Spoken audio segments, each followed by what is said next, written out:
In May 1998, Chicago Tribune reporter Sarah Chen received a mysterious tip about Michael Jordan's gambling debts. Armed with photos and documents that could destroy the basketball legend's career, she confronted him at 6 a.m. in an empty United Center. Jordan looked at the evidence that seemed to prove he owed $2.3 million to dangerous people. Then he said something that changed everything Sarah thought she knew about the story. "Before you destroy my life," Jordan said quietly, "let me ask you something. What do you know about my father?" Those words began an investigation that would expose one of the largest criminal conspiracies in American history, save dozens of children from human trafficking, and reveal a truth so personal and shocking that it would reunite a family torn apart by 26 years of lies and fear. This is the story of how a reporter's attempt to cancel Michael Jordan led to the most important discovery of her life and changed everything she believed about truth, family, and the price of seeking justice. What Jordan told Sarah that morning would stun not just her, but everyone who heard it. Because sometimes the most devastating accusations lead to the most incredible revelations. The phone rang at exactly 11:47 p.m. on a Tuesday night in May 1998. Sarah Chen was sitting at her tiny kitchen table in her Lincoln Park apartment, eating cold Chinese takeout and staring at her laptop screen. The cursor blinked at her like a heartbeat, waiting for words that wouldn't come. "Sarah Chen, Chicago Tribune," she answered, balancing the phone between her ear and shoulder. "You the sports reporter?" The voice was rough, like sandpaper on wood. "One of them, yes." Sarah pushed her glasses up her nose. She was tired of explaining that she mostly covered high school basketball games while the men got the real stories. "I got something big for you. Something about Michael Jordan." Sarah sat up straighter. Everyone in Chicago had something to say about Michael Jordan. He was like the city's heartbeat, especially now with the Bulls heading into the NBA Finals. But most tips were garbage, jealous ex-girlfriends or people looking for attention. "What kind of something?" Sarah asked. "The kind that could end his career."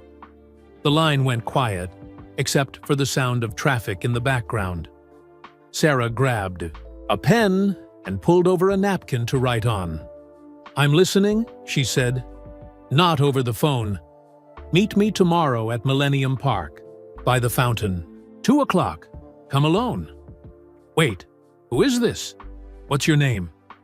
"Call me Vinny." "And lady?" "Bring a camera. You're gonna want pictures of what I show you." The line went dead. Sarah stared at the phone for a long moment. Outside her window, Chicago's skyline glittered like scattered diamonds. Somewhere out there, Michael Jordan was probably sleeping peacefully in his mansion, getting ready for another day of being the most famous athlete in the world. She looked around her apartment, the peeling paint on the walls, the second-hand furniture, the stack of unpaid bills on the counter. 3 years out of Northwestern University, and she was still struggling to make rent. Her parents had sacrificed everything to send her to college, working 18-hour days at their restaurant in Chinatown. Her mother's hands were permanently stained from washing dishes, and her father's back was bent from years of carrying heavy trays. "Maybe you should have studied accounting," her mother had said just last week when Sarah called asking to borrow money for groceries. Numbers don't lie like people do. But Sarah loved stories. She loved digging for truth, finding the real story behind the headlines. The problem was, nobody seemed to want her to find those stories.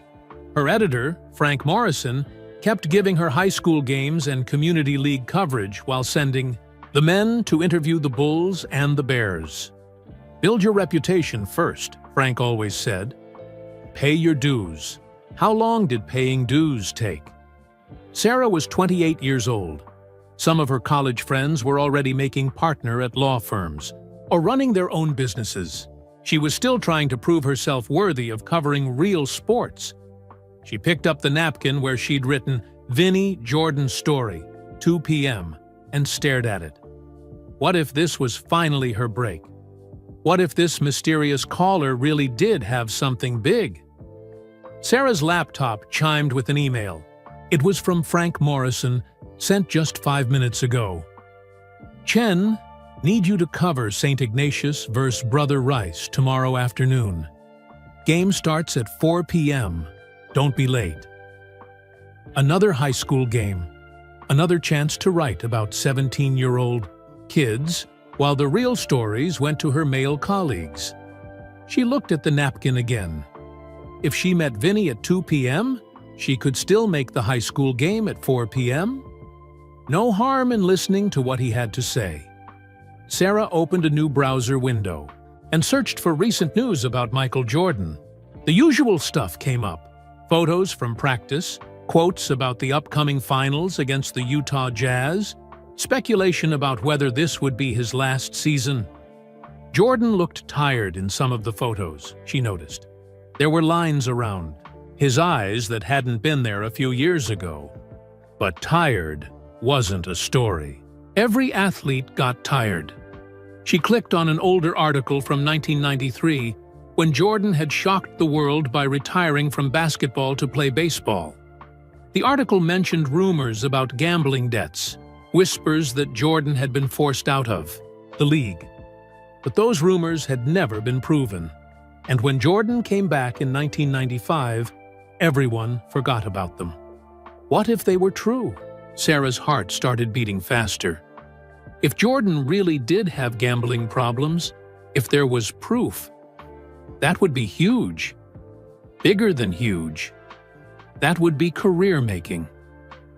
She thought about her parents again, how they'd looked when she visited last Sunday. Her father's cough was getting worse, probably from all the grease and smoke in the restaurant kitchen. Her mother's arthritis made it hard for her to hold chopsticks steady. They were getting older, working too hard, and Sarah couldn't help them financially because she could barely help herself. A story like this could change everything. Sarah closed her laptop and walked to her bedroom closet. In the back, behind her old college sweatshirts, was a small digital camera she'd bought at a pawn shop. It wasn't much, but it took decent pictures. She set her alarm for 7 a.m. and tried to sleep, but her mind kept racing. What if this was a prank? What if Vinnie was just some crazy fan with too much imagination? What if she was wasting her time? But what if he wasn't? The next morning came gray and drizzly, typical May weather in Chicago. Sarah dressed in her best professional outfit, a navy blue blazer she'd bought at a discount store and black pants that were starting to show wear at the knees. She grabbed her notebook, her pawn shop camera, and caught the red line downtown. Millennium Park was busy with tourists and office workers on their lunch breaks. Sarah found the fountain and checked her watch. 1:55 p.m. She was always early for meetings, a habit her father had taught her. "Time is the only thing you can't buy more of," he'd said. "Don't waste other people's time. And don't let them waste yours." A man approached her at exactly 2 p.m. He was shorter than she'd expected, maybe 50 years old, with graying hair and a face that looked like it had seen too many late nights. He wore a cheap suit and scuffed shoes. "You Sarah Chen?" he asked. "That's me. You're Vinnie?" "Vincent Torino. But my friends call me Vinnie." He looked around nervously, like he expected someone to be watching them. "You bring the camera?" Sarah patted her purse. "Right here. So, what's this about?" Vinnie pulled out a manila envelope, thick with papers and photographs. "Michael Jordan owes me money. A lot of money. $2.3 million, to be exact." Sarah's mouth went dry. 2.3 million? Poker games. Atlantic City, mostly. Some in Chicago, too. Your boy's got a serious gambling problem. And he's in deep with some people who don't take IOUs. Vinny opened the envelope and showed Sarah the contents. There were photographs of Jordan at what looked like private poker games, sitting at green felt tables with stacks of chips in front of him. There were receipts with Jordan's signature, IOUs written on hotel stationery, and what looked like bank withdrawal slips. "Jesus," Sarah whispered. "Gets better," Vinny said. "You know why he really retired in '93? Wasn't about his daddy's death, that's for sure. Commissioner Stern told him to take a break or face suspension. Jordan picked baseball because it looked better than admitting he had a gambling problem." Sarah studied the photographs. They looked real, but in the age of computers, photos could be faked. Still, the detail was incredible. She could see Jordan's face clearly in several shots, and he definitely looked like he was concentrating on cards. "Why come to me?" Sarah asked. "Why not take this to the Sun-Times or Channel 7? Vinny smiled, but it wasn't a nice smile. "Because you're hungry. You want to make a name for yourself. And because Jordan's camp has connections with the big papers. They'd bury this story. But you? You're small enough to fly under the radar until it's too late for them to stop you." Sarah felt a chill run down her spine. This man had clearly researched her, knew about her career struggles. That was both flattering and scary. "What do you want in return?" she asked. "Nothing. Just the truth to come out. People deserve to know who their hero really is." Sarah looked at the photos again. If these were real, if Jordan really owed this much money to dangerous people, it would destroy him. His reputation, his family, his legacy, everything. But it would also make her career. "I need to verify this information," Sarah said carefully. "Check sources, confirm details." "Course you do. You're a real reporter, not like those talking heads on TV." Vinny closed the envelope. "But don't take too long. Jordan's got Game 1 of the finals on Sunday.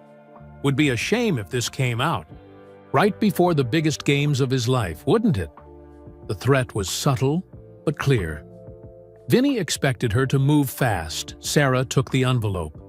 It felt heavy in her hands, like it contained more than just papers and photos. It felt like it contained her future. "I'll be in touch," she said. Vinny nodded and walked away, disappearing into the crowd of tourists. Sarah stood by the fountain for a long time, holding the envelope and watching people take pictures of the Chicago skyline. Her phone buzzed with a text message from Frank Morrison. "Where's your St. Ignatius story?" Deadline was an hour ago. Sarah had completely forgotten about the high school game. She'd been so focused on meeting Vinny that she'd missed her assignment. Frank was going to be furious. But as she walked back toward the Red Line station, Sarah realized she didn't care. She had something bigger now, something that could change everything. She just had to decide if she was brave enough to use it. That night, Sarah spread the contents of Vinny's envelope across her kitchen table. The photos, the receipts, the IOUs, it all looked convincing. But she'd learned in journalism school not to trust anything at face value. She made a list of things to verify: the dates on the receipts, the locations of the poker games, the signatures on the IOUs. She'd need to find independent sources, people who could confirm Jordan's gambling activities. Her phone rang. Frank Morrison's name appeared on the caller ID. "Chen, what the hell happened today? I sent you to cover one simple basketball game, and you disappear." "I'm sorry, Frank. Something came up. A source with information about—" "I don't care if the Pope called you personally. When I give you an assignment, you do it. This is your job, Sarah. Start acting like it matters to you." The line went dead. Sarah stared at the phone, feeling the familiar sting of disappointment. But this time, it was mixed with something else. determination. Frank Morrison had no idea what she was sitting on. None of them did. In a few days, when this story broke, they'd all know her name. Sarah opened her laptop and started typing. Sources close to NBA superstar Michael Jordan confirmed that the Chicago Bulls shooting guard owes significant gambling debts to... She stopped. This wasn't how to start. She needed more than Vinny's word. She needed proof that would hold up under scrutiny. Sarah picked up her phone and scrolled through her contacts until she found the number she was looking for. Marcus Williams. He'd been a security guard for the Bulls until last year, when budget cuts eliminated his position. Sarah had interviewed him once for a small story about arena security. If anyone would know about Jordan's after-hours activities, it would be Marcus. She dialed his number, her heart pounding. This was it. This was where her real investigation would begin. "Hello?" Marcus answered on the third ring. "Hi, Marcus. This is Sarah Chen from the Tribune. I interviewed you last year about..." "I remember. What can I do for you, Miss Chen?" Sarah took a deep breath. "I need to ask you about Michael Jordan. About things that might have happened after games. Places he might have gone." The line went quiet for a long moment. "Miss Chen," Marcus said finally, "I think you better come see me in person. There are some things we shouldn't talk about on the phone." Sarah's hand shook as she wrote down Marcus Williams's address. He lived on the South Side, in a neighborhood she'd driven through but never stopped in. They agreed to meet the next evening at a diner called Mama's Kitchen on 79th Street. "Come alone," Marcus had said, just like Vinny. "And Miss Chen, don't bring that camera. Some conversations need to stay off the record." Sarah spent the next day trying to focus on her regular work, but her mind kept wandering to the envelope hidden in her bedroom closet. She'd moved it there after Frank Morrison had stopped by her apartment unannounced that morning, claiming he needed to check on her after she'd missed the high school game. "You feeling okay, Chen?" Frank had asked, looking around her small apartment with suspicious eyes. "You seem distracted lately." "I'm fine," Sarah had lied. "Just tired." Frank was a good editor, but he was also ambitious. If he knew what she was working on, he might try to take the story away from her or assign it to one of the male reporters. Sarah couldn't let that happen. At 6 p.m., Sarah took the Red Line south to 79th Street. The neighborhood was different from Lincoln Park. Older buildings, more people sitting on stoops, kids playing basketball in empty lots. She found Mama's Kitchen sandwiched between a barber shop and a laundromat. Marcus Williams was already there, sitting in a corner booth with his back to the wall. He was a big man, maybe 6'4", with gentle eyes and calloused hands. Sarah had remembered him being friendly during their first interview, but tonight he looked nervous. "Thanks for meeting me," Sarah said, sliding into the booth across from him. "Order something," Marcus said quietly. "We need to look like we're just having dinner." Sarah ordered coffee and a piece of pie she didn't want. Marcus already had a parfait, plate of meatloaf in front of him, but he wasn't eating much. "So," Sarah said, pulling out her notebook. "About Michael Jordan." Marcus held up his hand. "Put that away. I told you, this is off the record." Sarah reluctantly closed her notebook. "Okay, but I need to understand what you know." Marcus looked around the diner. It was mostly empty except for an elderly couple sharing dessert and a trucker, reading a newspaper at the counter. "I worked security for the Bulls for 8 years, Marcus said finally. "My job was to make sure the players got where they needed to go safely. Sometimes that meant driving them places after games." "What kind of places?"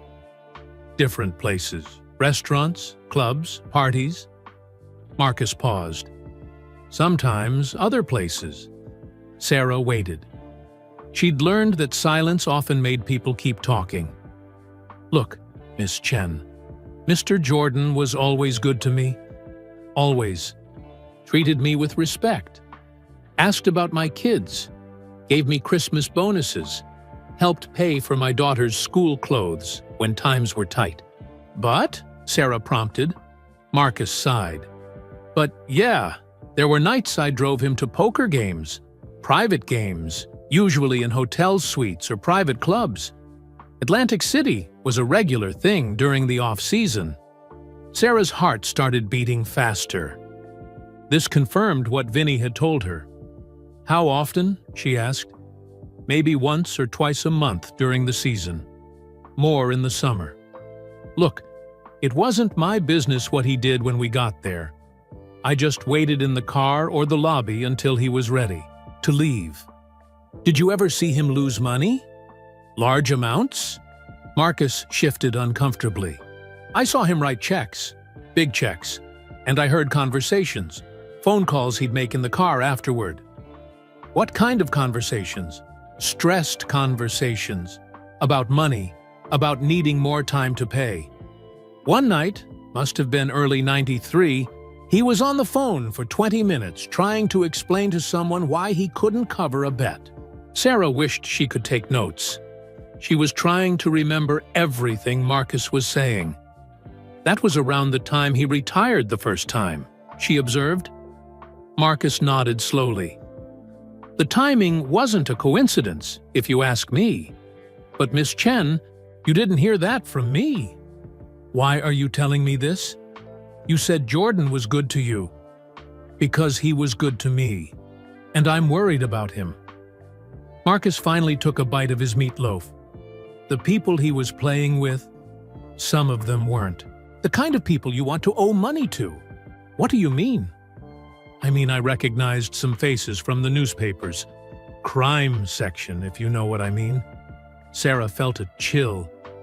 If Jordan was gambling with organized crime figures, this story was bigger than she'd imagined. Are you willing to go on the record with any of this? She asked. Marcus shook his head immediately. No way. I got a family to protect. 3 kids and a wife who works at the post office. We can't afford trouble. What if I kept your name out of it? Used you as an anonymous source? Miss Chen, I like you. You seem like good people. But I got to think about my family first. I'm telling you this because I'm worried about Mr. Jordan. Not because I want to hurt him. Sarah understood. She had sources in other stories who felt the same way, wanting to help, but afraid of the consequences. Is there anyone else who might talk? Other security guards, drivers, people who worked with the team? Marcus thought for a moment. There's a guy named Eddie Polk. Used to deal cards at some of the private games in Atlantic City. He's had some hard times lately. Lost his job, behind on rent. Might be willing to talk if there was money involved. I'm not saying that. I'm just saying Eddie's desperate. Desperate people sometimes make choices they wouldn't normally make. Marcus wrote Eddie's phone number on a napkin and slid it across the table. But Miss Chen, be careful. This isn't just about basketball or gambling. There are people involved who don't like reporters asking questions. After dinner, Sarah drove back to her apartment with Eddie Polk's phone number burning a hole in her pocket. She sat in her car outside her building for 10 minutes, trying to decide if she should call him tonight or wait until morning. She decided to call.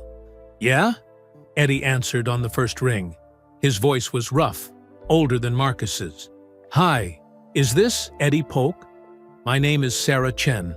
I'm a reporter with the Chicago Tribune. I'm working on a story about what?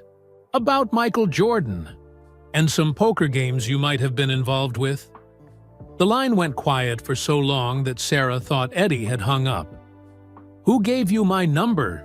He asked finally. I can't reveal my sources, but I'm hoping you might be willing to talk to me about some card games in Atlantic City. Private games that Jordan might have attended.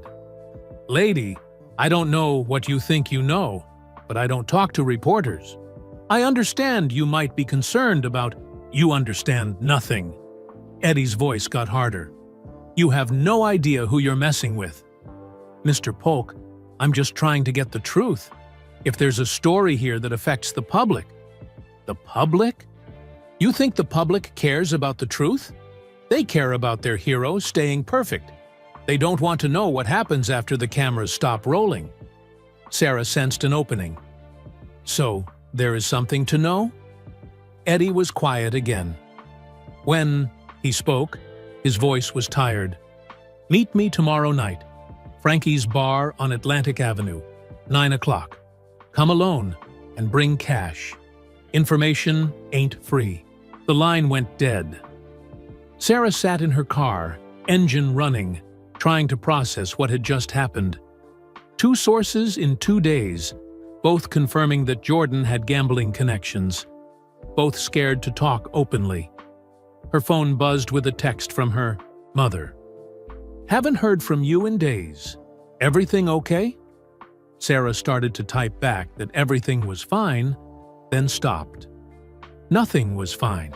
She was investigating the biggest athlete in Chicago, possibly putting herself in danger, and she couldn't tell anyone about it.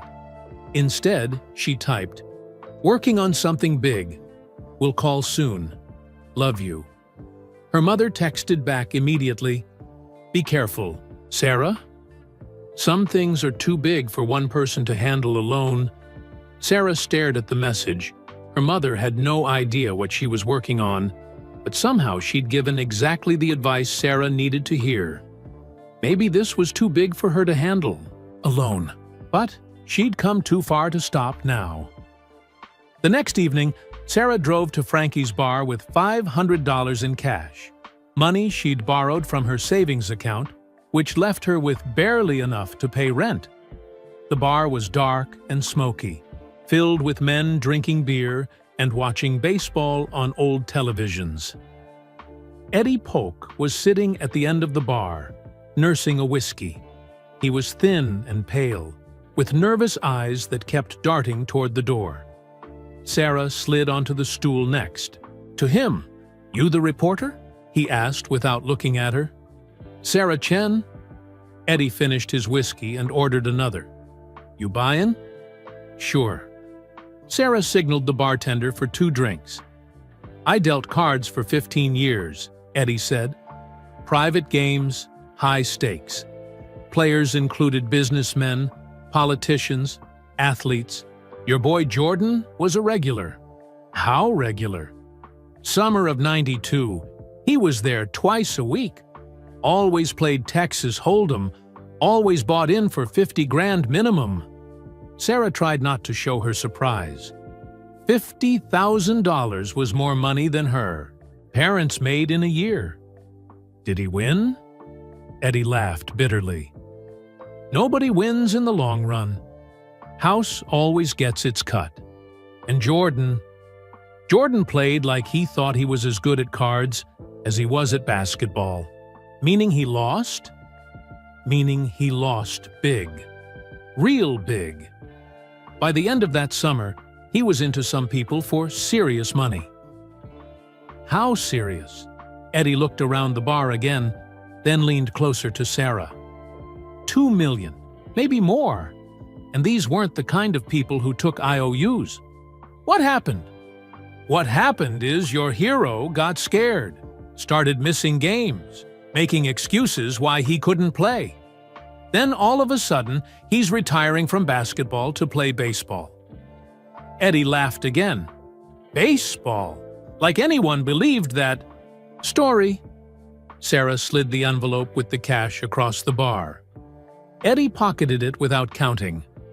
You got proof of any of this? Sarah asked. I got memories. I got stories. But proof? The kind of proof that holds up in court. Eddie shook his head.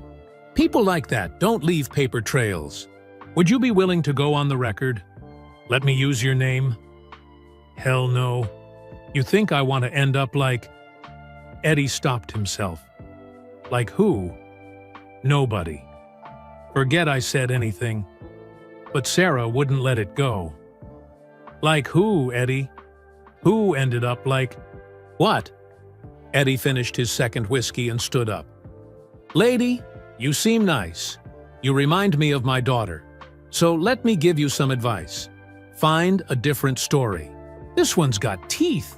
He walked toward the door, then turned back. And Miss Chen? If anyone asks, we never met.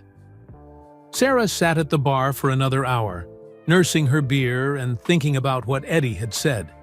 He'd been about to mention someone who'd ended up in trouble for knowing too much. Someone who'd paid a price for getting involved.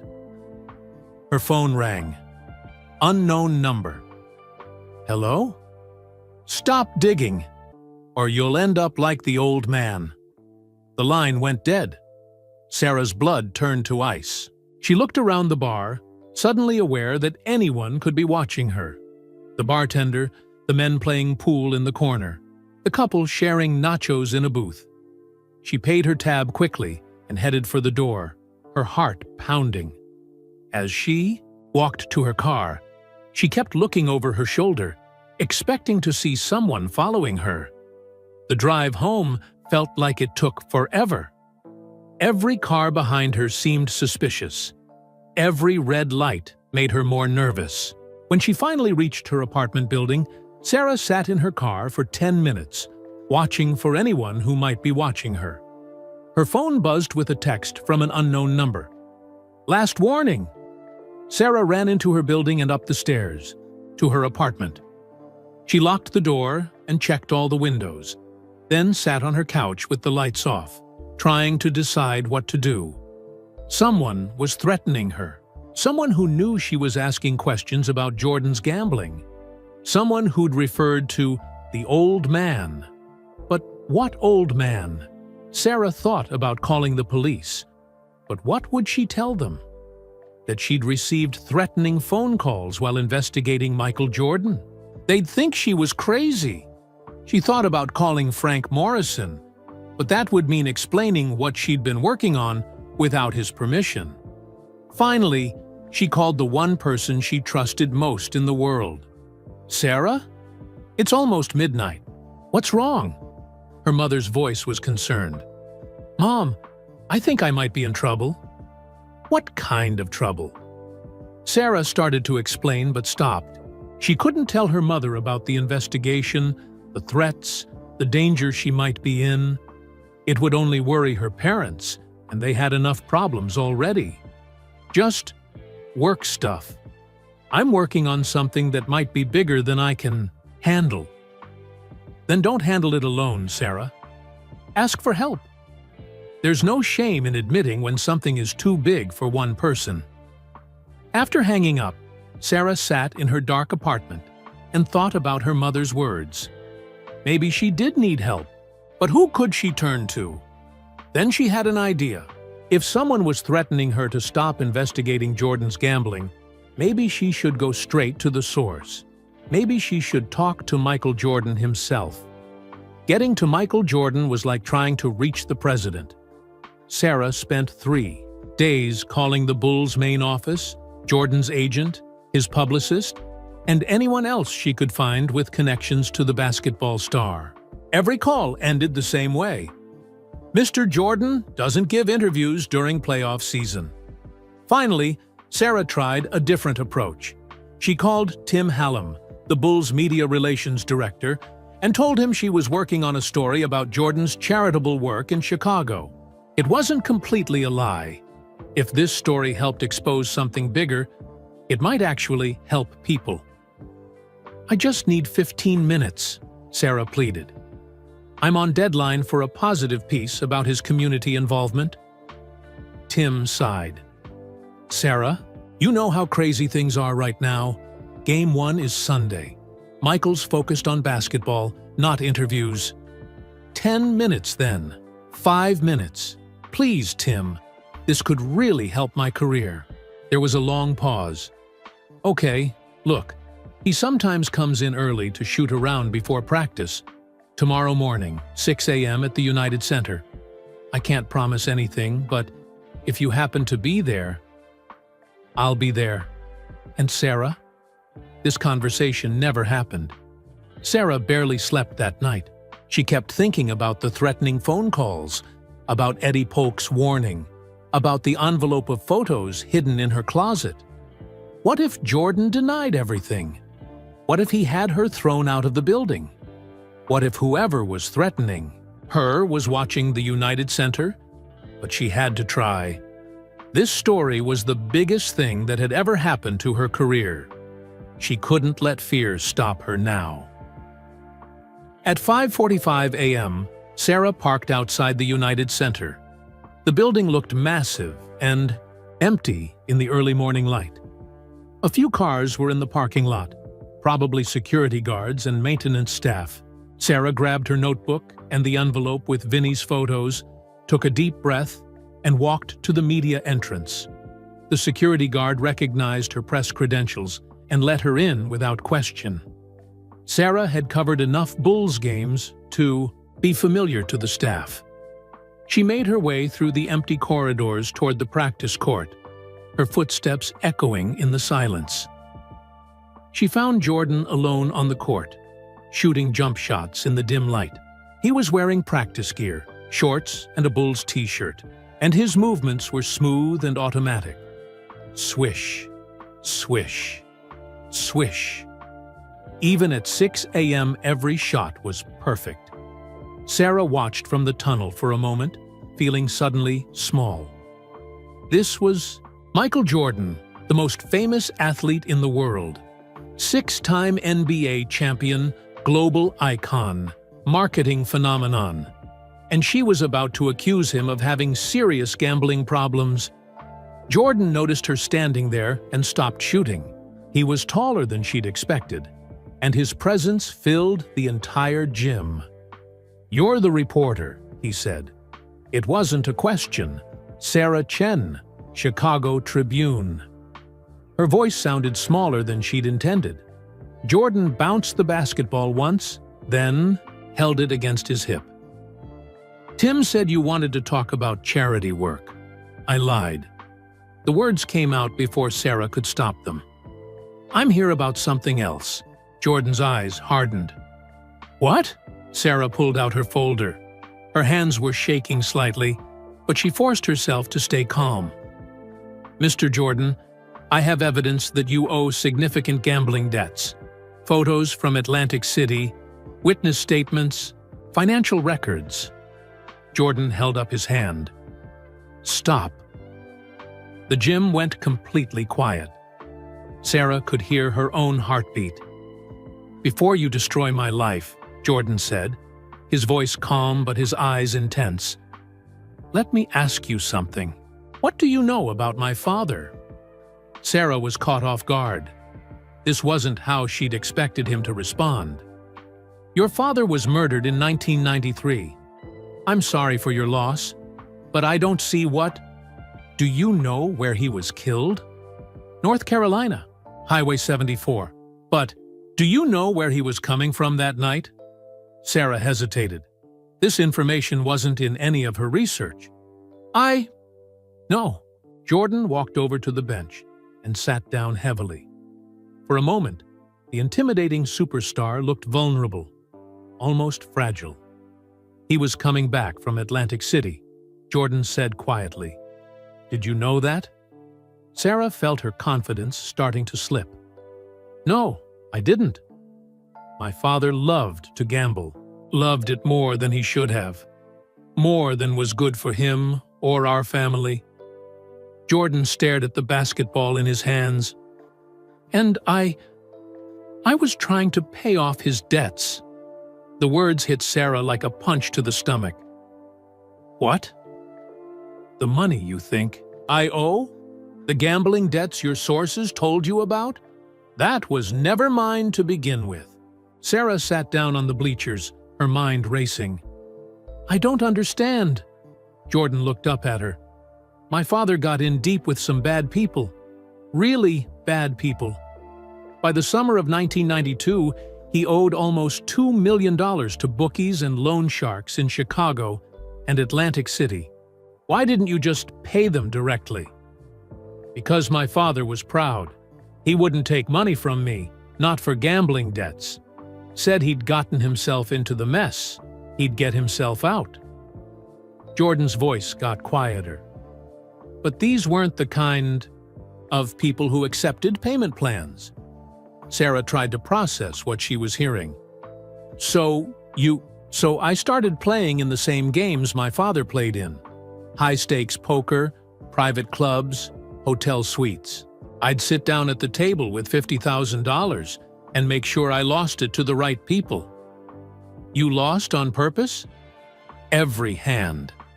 Every night. It was the only way to get money to the people my father owed without him knowing I was helping him. Jordan bounced the ball once.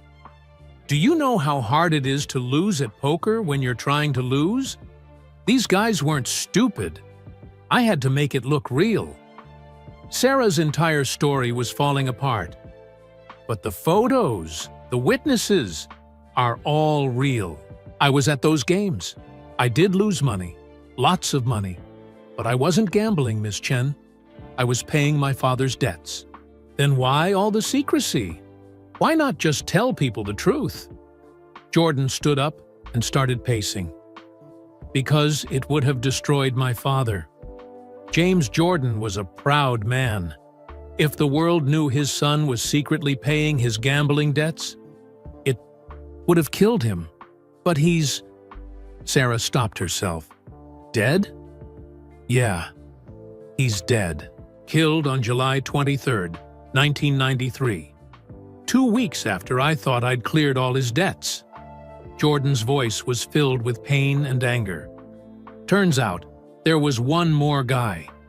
Someone we didn't know about. Someone who wanted to send a message. Sarah felt sick. You think your father was murdered because of gambling debts? I think my father was in the wrong place at the wrong time. But, yeah, I think the gambling made him a target. The police said it was a random robbery gone wrong. Maybe it was. Maybe it wasn't. Is that why you retired? Jordan nodded slowly. I couldn't risk putting my family in more danger. I couldn't trust that I'd found all the people my father owed money to. So I walked away from basketball. But you came back. After 2 years, yeah. The investigations were done. The people responsible for my father's death were in prison, and I thought it was safe. But I've never stopped wondering if there was more to it. Sarah sat in stunned silence. Everything she thought she knew about this story was wrong. Jordan wasn't a gambling addict. He was a son trying to save his father. The evidence that seemed so damning actually showed something completely different. Why are you telling me this? Sarah asked. Because I'm tired of the lies. I'm tired of people thinking I'm something I'm not. And because... Jordan paused. Because I think whoever gave you that information wanted you to destroy me. What do you mean? Think about it. Someone hands you photos and documents that make me look like a gambling addict, right before the biggest games of my career. Someone who knows exactly how to package the story to cause maximum damage. Jordan looked directly at Sarah. That's not a coincidence. Sarah thought about Vinnie Torino, about how he'd known exactly what to say to convince her to pursue the story. About how he'd researched her background, knew about her career struggles and financial problems. You think I was set up? I think we both were. The question is, by who? Before Sarah could answer, the lights in the gym suddenly went out. Emergency lighting kicked in a few seconds later, casting eerie shadows across the court. What the hell? Jordan muttered. Then they heard footsteps in the tunnel. Multiple people moving quickly, but quietly. Sarah grabbed Jordan's arm. We need to get out of here, she whispered. Why? Because I've been getting threatening phone calls since I started investigating this story. Someone doesn't want the truth to come out. Jordan's expression changed. Instantly, the vulnerable, grieving son disappeared, replaced by the fierce competitor who'd won 6 championships. "This way," he said, grabbing Sarah's hand. "There's another exit through the locker room." They moved quickly across the court, staying low. Sarah could hear voices now, at least 3 different people talking in hushed tones. "Search the gym," someone said. "They're here somewhere." Jordan led Sarah through a door she'd never noticed before, into a corridor that connected the practice court to the main arena. They moved in darkness, Jordan navigating from memory. "My car's in the parking lot," Sarah whispered. "Too risky. They probably know what you drive." Jordan pulled out his phone. "I'm calling security." "No," Sarah said quickly. "What if they're involved? What if this goes deeper than we think?" Jordan stopped walking. "What are you saying?"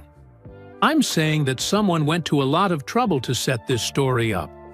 Someone who knew about your father's gambling, who had access to real photos and documents, who knew exactly how to manipulate me into investigating you." Sarah's mind was racing. That takes resources, connections, maybe even access to Bull's security. They reached another door. Jordan peered through the window into the main arena. "Clear," he said. "We can get to my car from here." As they moved through the empty United Center, Sarah realized that everything had changed.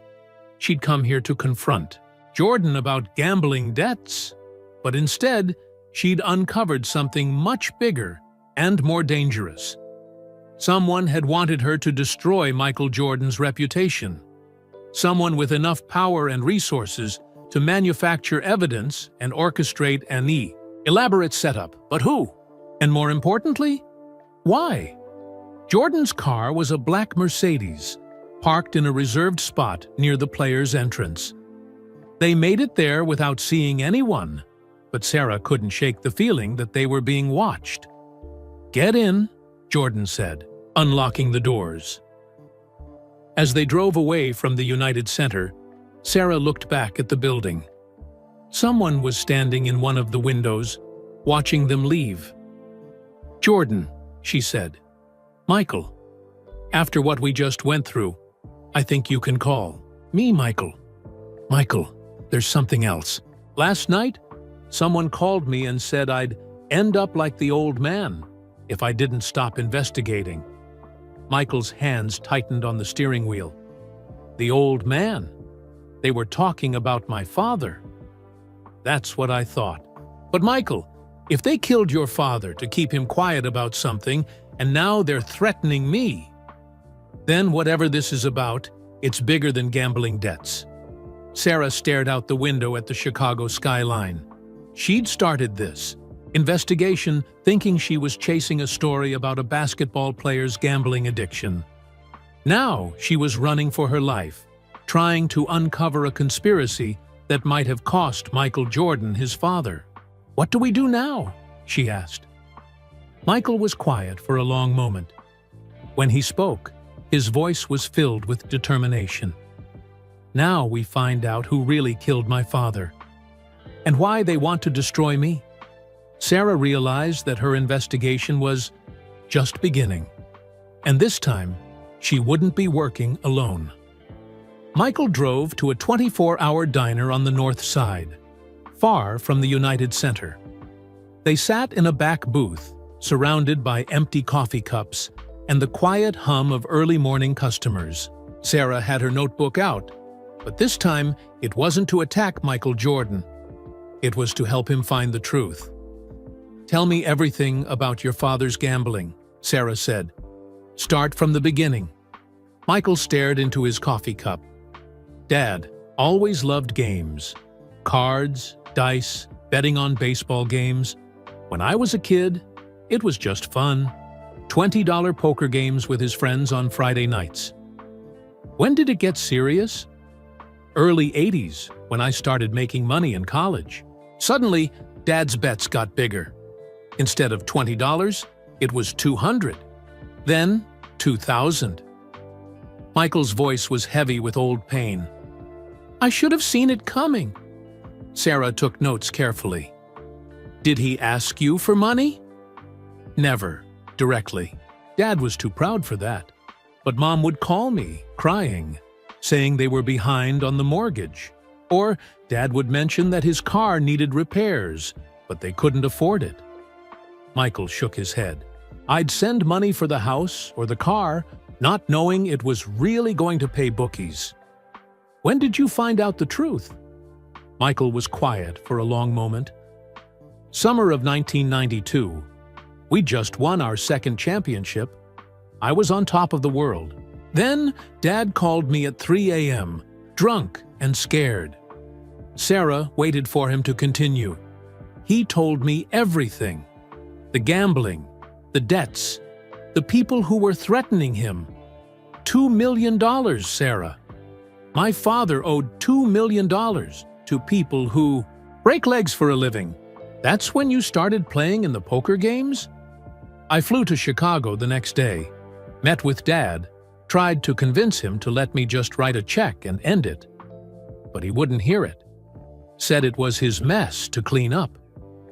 Michael laughed bitterly. So I had to get creative.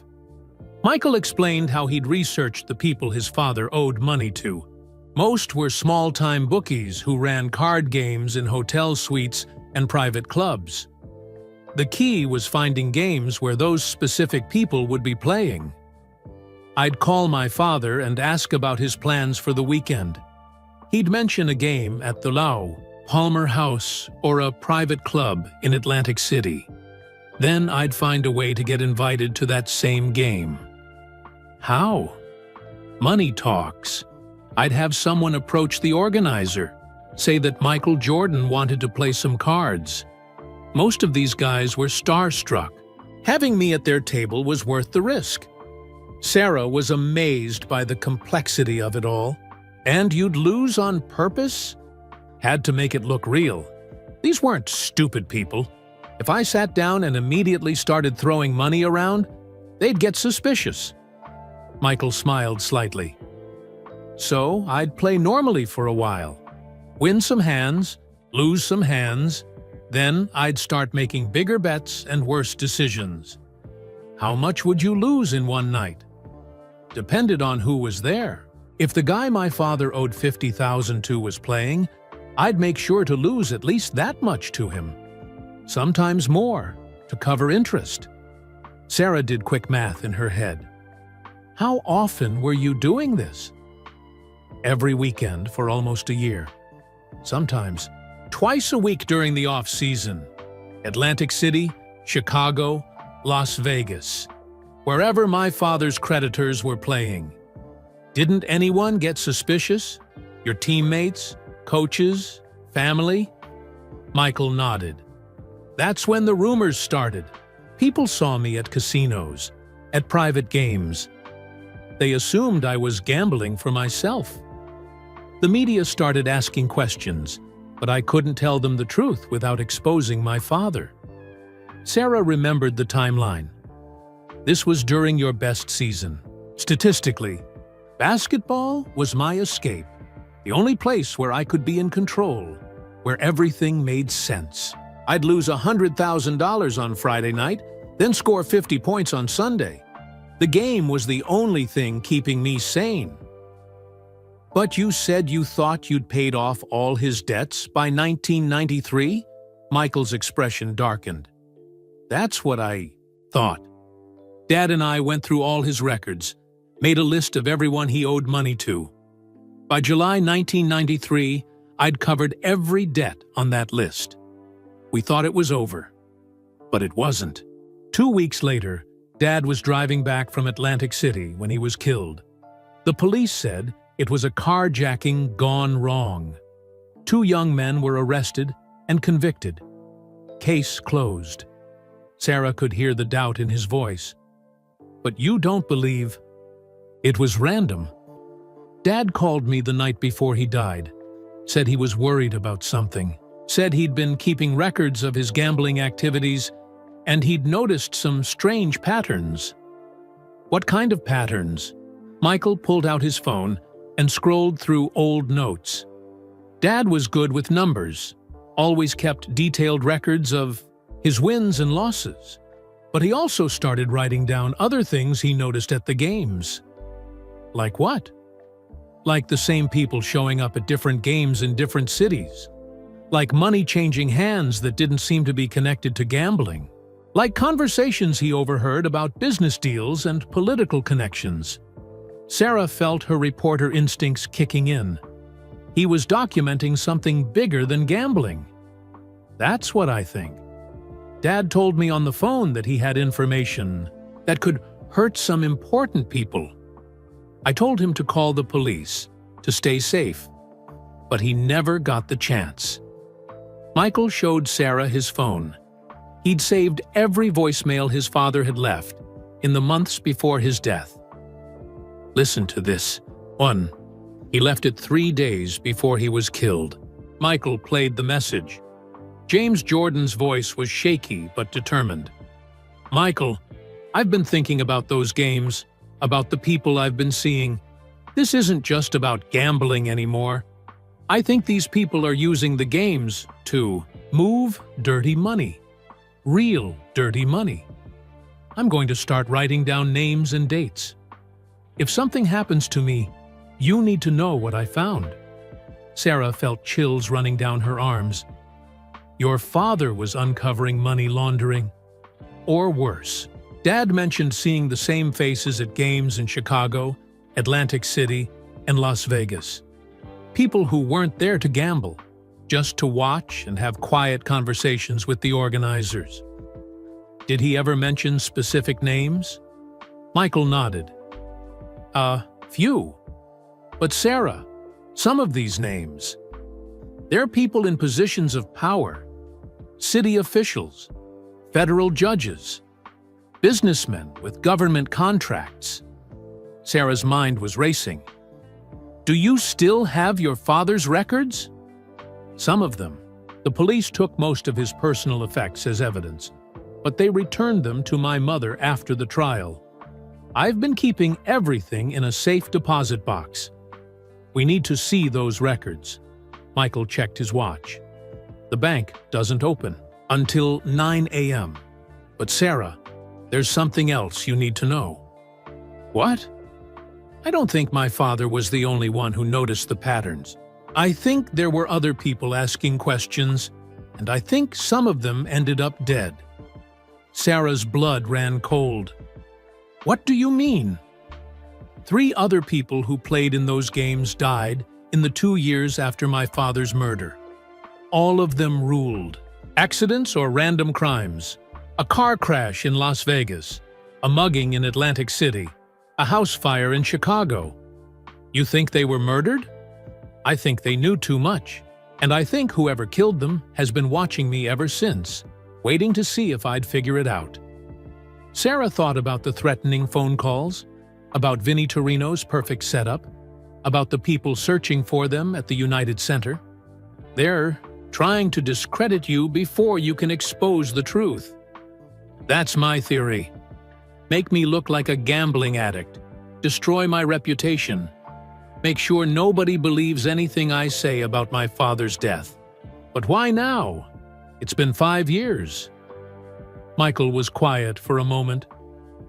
Because I've been investigating quietly, hiring private detectives, following money trails, trying to identify the people my father saw at those games. And I think I'm getting close to something big. How close? Close enough that they're scared. Close enough to try to destroy me before I can reveal what I've found. Sarah looked around the diner. The morning crowd was starting to arrive. Construction workers grabbing coffee, office workers reading newspapers. Normal people living normal lives, unaware that they were sitting near a conspiracy that reached into the highest levels of Chicago society. Michael, if what you're saying is true, we're in serious danger. I know. But Sarah, I can't live with this secret anymore. I'm 35 years old. This might be my last chance to win a championship. And I can't do it, knowing that my father's killers are still out there. Sarah made a decision that would change both their lives. Then let's find them. Michael smiled for the first time since they'd met. "You're really willing to help me? Your father was murdered for trying to expose corruption. Someone tried to set me up to destroy your reputation. And whoever's behind this thinks they can intimidate us into staying quiet." Sarah closed her notebook and looked Michael in the eyes. They picked the wrong reporter. Michael's phone buzzed with a text message. He looked at it, and his face went pale. "What is it?" Sarah asked. Michael showed her the screen. The message was from an unknown number. "Stop digging or you'll join your father sooner than planned." Sarah felt her stomach drop. They know we're working together, which means they're watching us right now. Sarah looked around the diner with new eyes. Any of these normal-looking people could be monitoring them. The businessman reading his newspaper, the construction worker checking his phone, the waitress refilling coffee cups. What do we do? Michael stood up and threw money on the table. We go to the bank. We get my father's records. And then we find out exactly who we're dealing with. As they walked toward the exit, Sarah noticed a man in a suit at the counter who seemed to be paying too much attention to them. When they left the diner, he followed them outside. "Michael," Sarah whispered. "I see him. Get in the car." They drove away quickly, but Sarah could see the man in the rearview mirror, talking on his phone and writing down Michael's license plate number. "They're not even trying to hide it anymore," Michael said. "That's either very good or very bad." "What do you mean?" Sarah thought about everything she'd learned in journalism school about investigative reporting. Either they're getting desperate and making mistakes, or they're confident enough that they don't care if we know we're being watched. Michael's hands tightened on the steering wheel. There's only one way to find out. As they drove toward the bank, Sarah realized that her life had completely changed in the span of 6 hours. She'd gone from investigating a gambling scandal to uncovering a murder conspiracy that reached into the heart of Chicago's power structure. And the most dangerous part was just beginning. Game 1 of the NBA Finals was electric. The United Center buzzed with 21,000 fans wearing red and black, all cheering for Michael Jordan and the Chicago Bulls. Sarah sat in the media section, but she couldn't focus on basketball. Every few minutes, she found herself scanning the crowd, looking for faces that seemed out of place. Michael played like a man with something to prove. He scored 33 points, grabbed 7 rebounds, and led the Bulls to a 96-91 victory over the Utah Jazz. But Sarah could see the tension in his movements, the way his eyes darted to the stands between free throws. After the game, the locker room was chaos. Reporters shouted questions while cameras flashed. Sarah waited until most of the media had left, then approached Michael near his locker. "Great game," she said quietly. "Thanks." Michael was still sweating, a towel draped around his neck. "Did you see anything unusual in the crowd?" "A few people who seemed more interested in watching you than the game, but that could be normal." Michael nodded. "Meet me in the parking garage in 20 minutes. Level B, Section 12. We need to talk." Sarah left the locker room and made her way through the celebrating crowd. Outside the arena, Chicago felt alive with championship energy. Cars honked their horns, fans chanted in the streets, and the whole city seemed to pulse with excitement. But Sarah felt like she was walking through a movie set, surrounded by actors who didn't know they were being watched by dangerous people. She found Michael waiting by his car in the parking garage. The concrete structure was mostly empty now, just a few scattered vehicles, and the echo of footsteps from late departing fans. "We went to the bank this morning," Michael said without greeting her. "Got my father's records." "And?" Michael pulled out a cardboard box from his trunk. "And you were right. Dad wasn't just documenting gambling. He was tracking something much bigger." They sat in Michael's car and went through James Jordan's notebooks. The pages were filled with dates, names, amounts of money, and locations. At first glance, it looked like standard gambling records. But as Sarah studied the entries more carefully, she began to see patterns. "Look at this," she said, pointing to a series of entries from March 1993. "Your father lost money to the same 5 people over 3 different weekends. But the amounts are all exactly the same, $50,000 each time." "That's not how gambling works," Michael agreed. "Real gambling has ups and downs, different amounts, random patterns." Sarah turned the page. And here, he's noting conversations he overheard.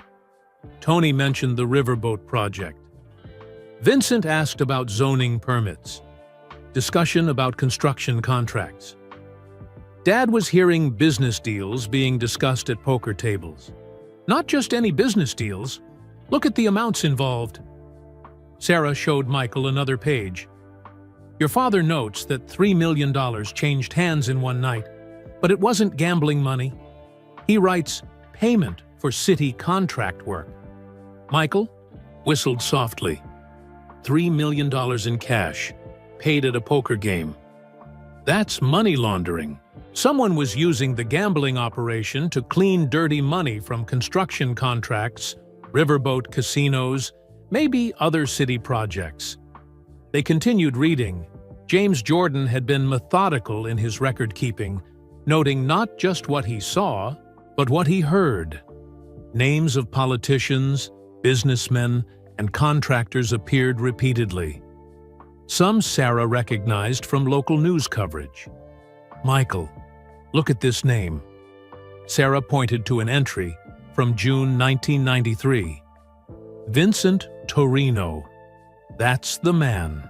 Who gave me the photos and documents about your gambling." Michael leaned over to read. Dad wrote Vincent angry about newspaper coverage of riverboat proposal. Says reporters asking too many questions. "Vinny wasn't trying to help me expose your gambling. He was trying to discredit you before you could expose this money laundering operation, which means he's part of it. Has been for years." Sarah felt sick. She'd been completely manipulated, used as a weapon against Michael without even knowing it. "I'm so sorry. I had no idea." "You couldn't have known. They played this perfectly. Find an ambitious young reporter, give her evidence that looks legitimate, and let her destroy my reputation for them." A car drove slowly past them in the parking garage. Both Sarah and Michael watched it carefully until it disappeared around a corner. "We should go," Michael said. "It's not safe to stay in one place too long." They drove to Sarah's apartment so she could get some clothes and personal items. Michael insisted on coming upstairs with her, worried about her safety. "Pack light," he said as they climbed the stairs. "Just essentials. You can't stay here anymore." "Where am I supposed to go?" "I've got a safe house, property I bought under a different name a few years ago when I was getting threats from crazy fans. Only my lawyer knows about it." Sarah's apartment felt different now, smaller and more vulnerable. She quickly threw clothes into a duffel bag, grabbed her laptop and camera, and gathered important documents. "Ready?" Michael asked. Before Sarah could answer, her phone rang. Unknown number. "Don't answer it," Michael warned, but Sarah was curious. She answered on speakerphone. "Miss Chen?" The voice was smooth, educated, with a slight accent. "My name is Anthony Cassio. I represent certain business interests in Chicago." Sarah looked at Michael, who had gone very still. "I'm not interested in whatever you're selling," Sarah said. "Oh, but I think you are. You see, you have something that belongs to my associates. Documents and photographs that were given to you in error. I don't know what you're talking about." "Please don't insult my intelligence, Miss Chen. You met with Vincent Torino. You received certain materials about Mr. Jordan's alleged gambling activities. We would like those materials returned." Sarah's blood ran cold. "And if I refuse?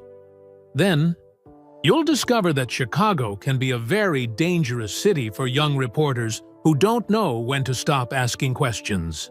The line went dead. Michael was already moving toward the door. We need to leave. Now. Who is Anthony Cassio? Enforcer for the Chicago outfit. If he's involved, this goes all the way to the top of the crime families. They hurried down the stairs, but Michael stopped suddenly on the second-floor landing. What is it? Sarah whispered. Listen. Sarah heard footsteps in the lobby below them, multiple people moving quietly but quickly. Fire escape, Michael said. They went back up one floor and out the window onto the metal fire escape. From there, they could see two black cars parked. Outside Sarah's building, men in suits were stationed at both the front and back entrances. They're not taking any chances, Michael murmured. They climbed down carefully, avoiding the windows of other apartments. Michael had parked his car 2 blocks away, anticipating they might need an alternate escape route. As they drove through the streets of Chicago, Sarah realized how much her life had changed in just 3 days. She was now a fugitive, running from organized crime figures who wanted to kill her for investigating a story. Where are we going? She asked. Soldier Field. I know it sounds crazy, but it's the last place they'd expect us to go. Plus, I have keys to the building. Why, Soldier Field? Because I need to make some phone calls, and I need to do it from a place where I know the phones aren't tapped.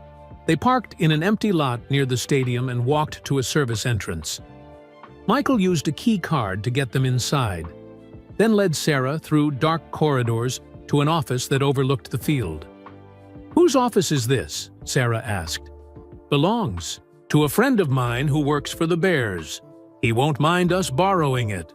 Michael picked up the office phone and dialed a number from memory. Agent Gonzalez, this is Michael Jordan. I need to see you. Tonight. Yes, it's about my father. I have new evidence. No, I can't come to your office. It's not safe.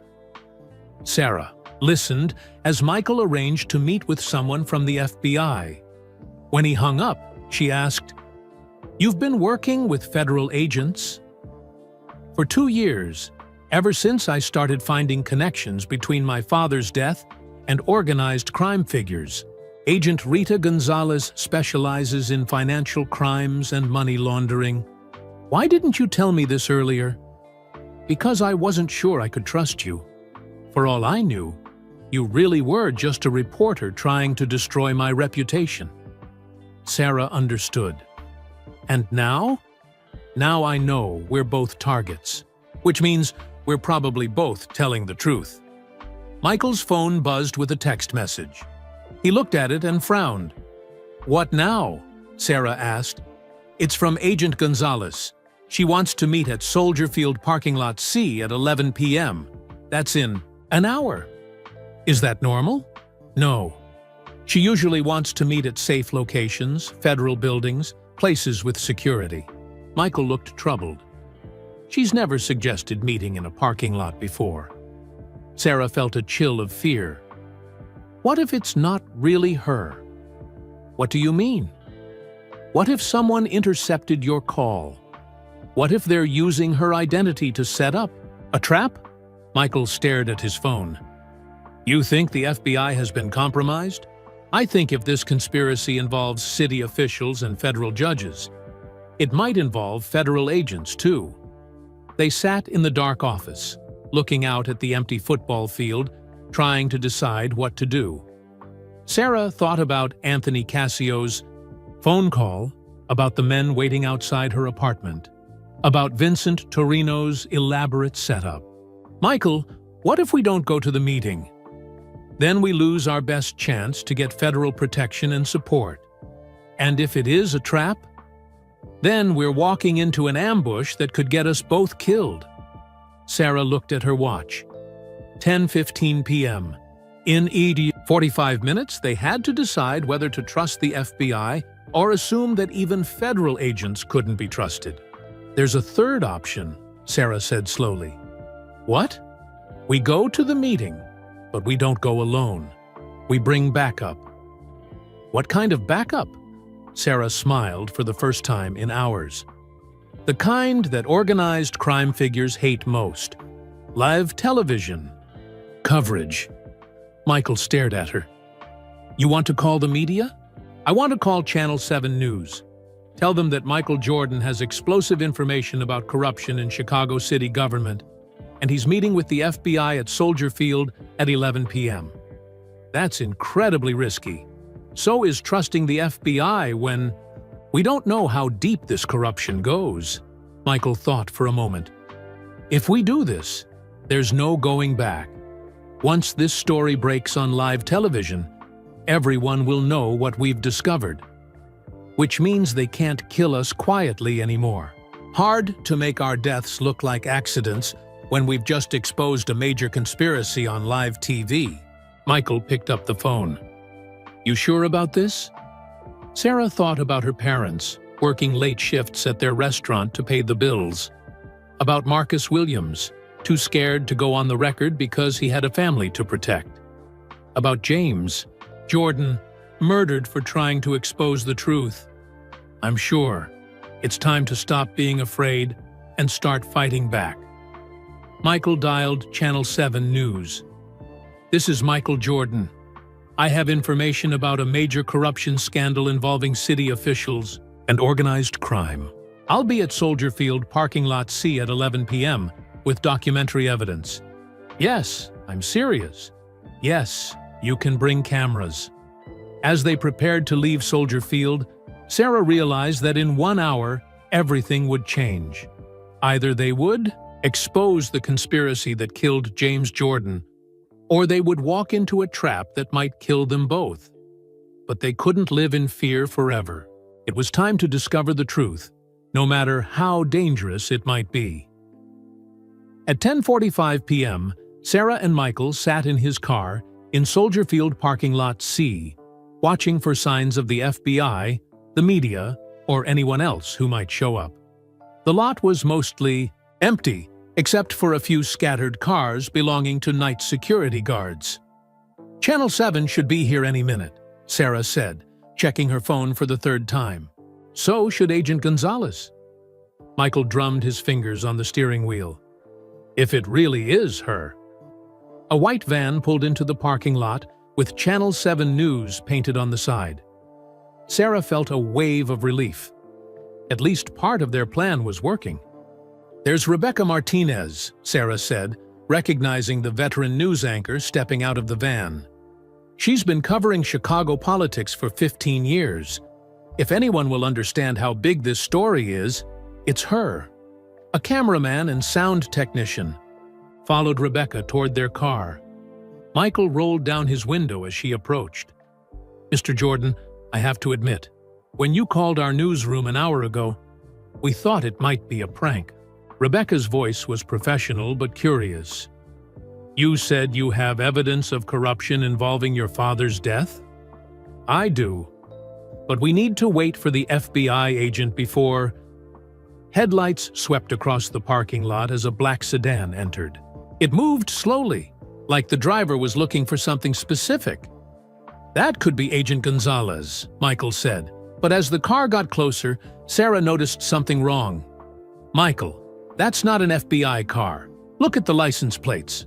The plates were standard Illinois plates, not government-issued. Real FBI agents drove cars with federal plates. We need to go, Sarah said urgently. Right now. But before Michael could start the engine, 2 more cars entered the parking lot from different directions. They were being surrounded. Rebecca, Sarah called out to the news crew, get your camera rolling. Whatever happens next, make sure you film everything. Rebecca immediately understood. She signaled to her cameraman, who shouldered his equipment, and hit the record button. The first black sedan stopped 20 feet away. 2 men in suits got out, walking toward Michael's car, with the confident stride of people who were used to intimidating others. Mr. Jordan, one of them called out, we need to talk. I'm not getting out of this car, Michael replied through his partially opened window. I'm afraid that's not an option.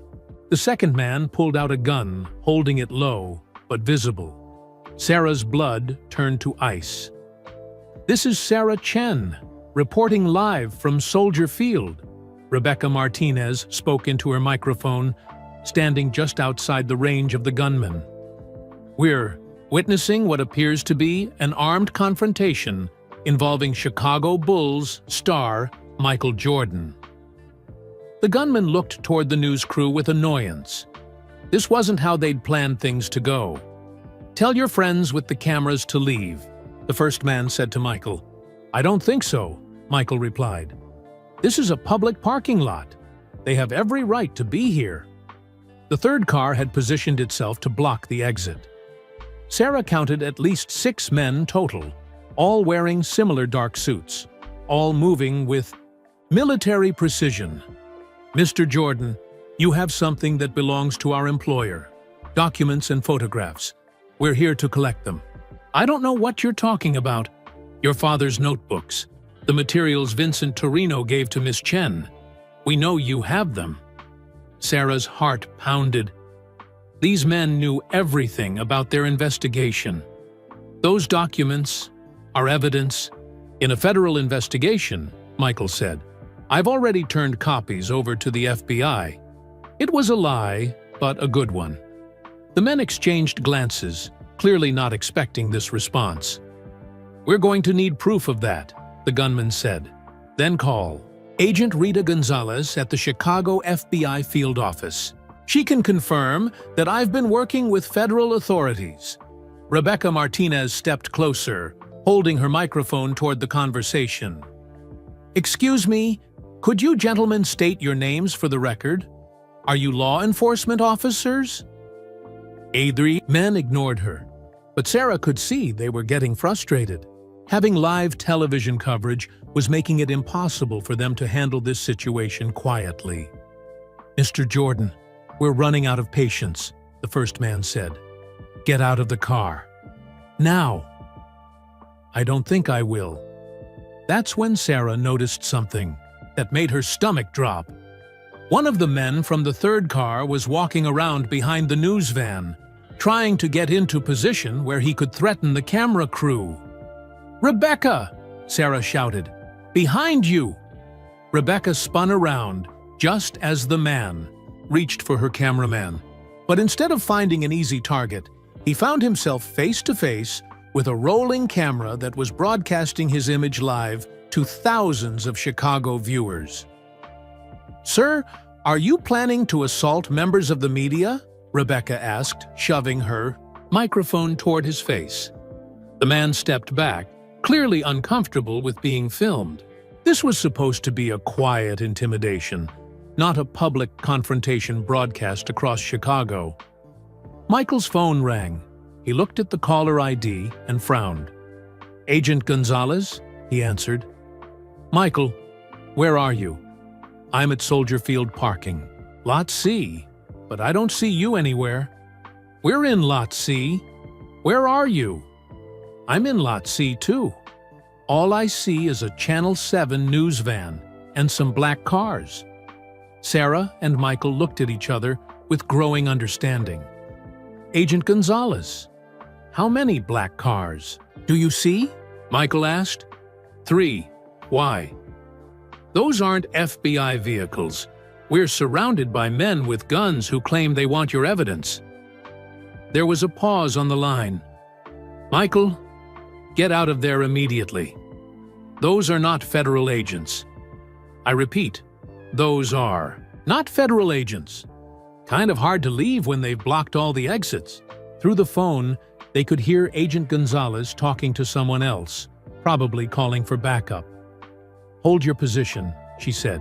Chicago PD is 2 minutes away. FBI tactical team is 5 minutes out. The lead gunman must have realized their time was running out. He approached Michael's car more aggressively. Last chance, Jordan. Give us the documents or this gets ugly. This is already ugly, Michael replied. You're threatening American citizens at gunpoint on live television. Rebecca Martinez had positioned herself and her camera crew to capture every moment. This is Rebecca Martinez with Channel 7 News, reporting live from what appears to be an attempted armed robbery or kidnapping involving Chicago Bulls superstar Michael Jordan and Chicago Tribune reporter Sarah Chen. Sarah could hear sirens in the distance. The cavalry was coming. The gunmen heard the sirens too. They started looking at each other nervously, realizing their carefully planned intimidation was falling apart.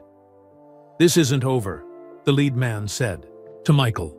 "You can't hide behind cameras and cops forever." "Maybe not," Michael replied, "but I can hide behind the truth." "The truth? You want to know the truth about your father?" Sarah felt Michael tense beside her. "Your father wasn't killed because he discovered money laundering," the man continued. "He was killed because he found out about the kids." "What kids?" Michael's voice was barely controlled. "Ask your FBI friend. Ask her what your father really saw at those poker games. Ask her why certain businessmen and politicians were so interested in keeping him quiet." Before Michael could respond, police cars flooded into the parking lot with lights flashing and sirens wailing. The gunmen immediately backed away from Michael's car, hands visible, trying to look like innocent bystanders. But Sarah had heard every word of the conversation, and Rebecca's camera crew had filmed the entire confrontation. As Chicago police officers surrounded the scene, Sarah realized that the man's final words had revealed something even more terrible than money laundering or political corruption. James Jordan had discovered something involving children, and he'd been murdered to keep that secret. "Michael," Sarah said quietly as police officers approached their car. "What did he mean about kids?" Michael's face was pale. "I don't know, but we're going to find out." Agent Rita Gonzalez arrived 10 minutes later, a small woman with steel gray hair and intense eyes. She looked around the parking lot at the police cars, the news crew, and the 6 men in suits who were now being questioned by detectives. "Well," she said to Michael and Sarah, "this is one way to smoke out the bad guys." "Are you really FBI?" Sarah asked. Agent Gonzalez showed her credentials. "Rita Gonzalez, Financial Crimes Division. I've been working with Michael for 2 years, trying to build a case around his father's death. And what have you found? Enough to know that James Jordan was killed by professionals. Enough to know that the 2 men convicted of his murder were probably innocent. And enough to know that whatever your father discovered was big enough to kill 4. Sarah thought about the man's final words. "Agent Gonzalez, he said something about kids. Do you know what that means?" Agent Gonzalez and Michael exchanged a look. "That's the part of the investigation we haven't told you about yet," Agent Gonzalez said. "The part that makes this whole thing even more dangerous than you realize." As the police finished processing the scene and the news crew packed up their equipment, Sarah realized that their investigation had just taken another dark turn. Money laundering and political corruption were bad enough, but if children were involved, if James Jordan had discovered something that put kids at risk, then the people behind his murder weren't just criminals. They were monsters. And now Sarah and Michael were the only ones who could stop them. Agent Gonzalez led Sarah and Michael to a secure FBI facility in downtown Chicago. The building looked like any other office complex, but inside, it buzzed with federal agents working late into the night. They sat in a conference room with thick walls and no windows. "Before we go any further," Agent Gonzalez said, "I need to know that you're both prepared for what I'm about to tell you. Because once you know the truth, there's no going back." Sarah looked at Michael. His jaw was set in the same determined expression she'd seen on the basketball court. "We're ready," Sarah said. Agent Gonzalez opened a thick file folder.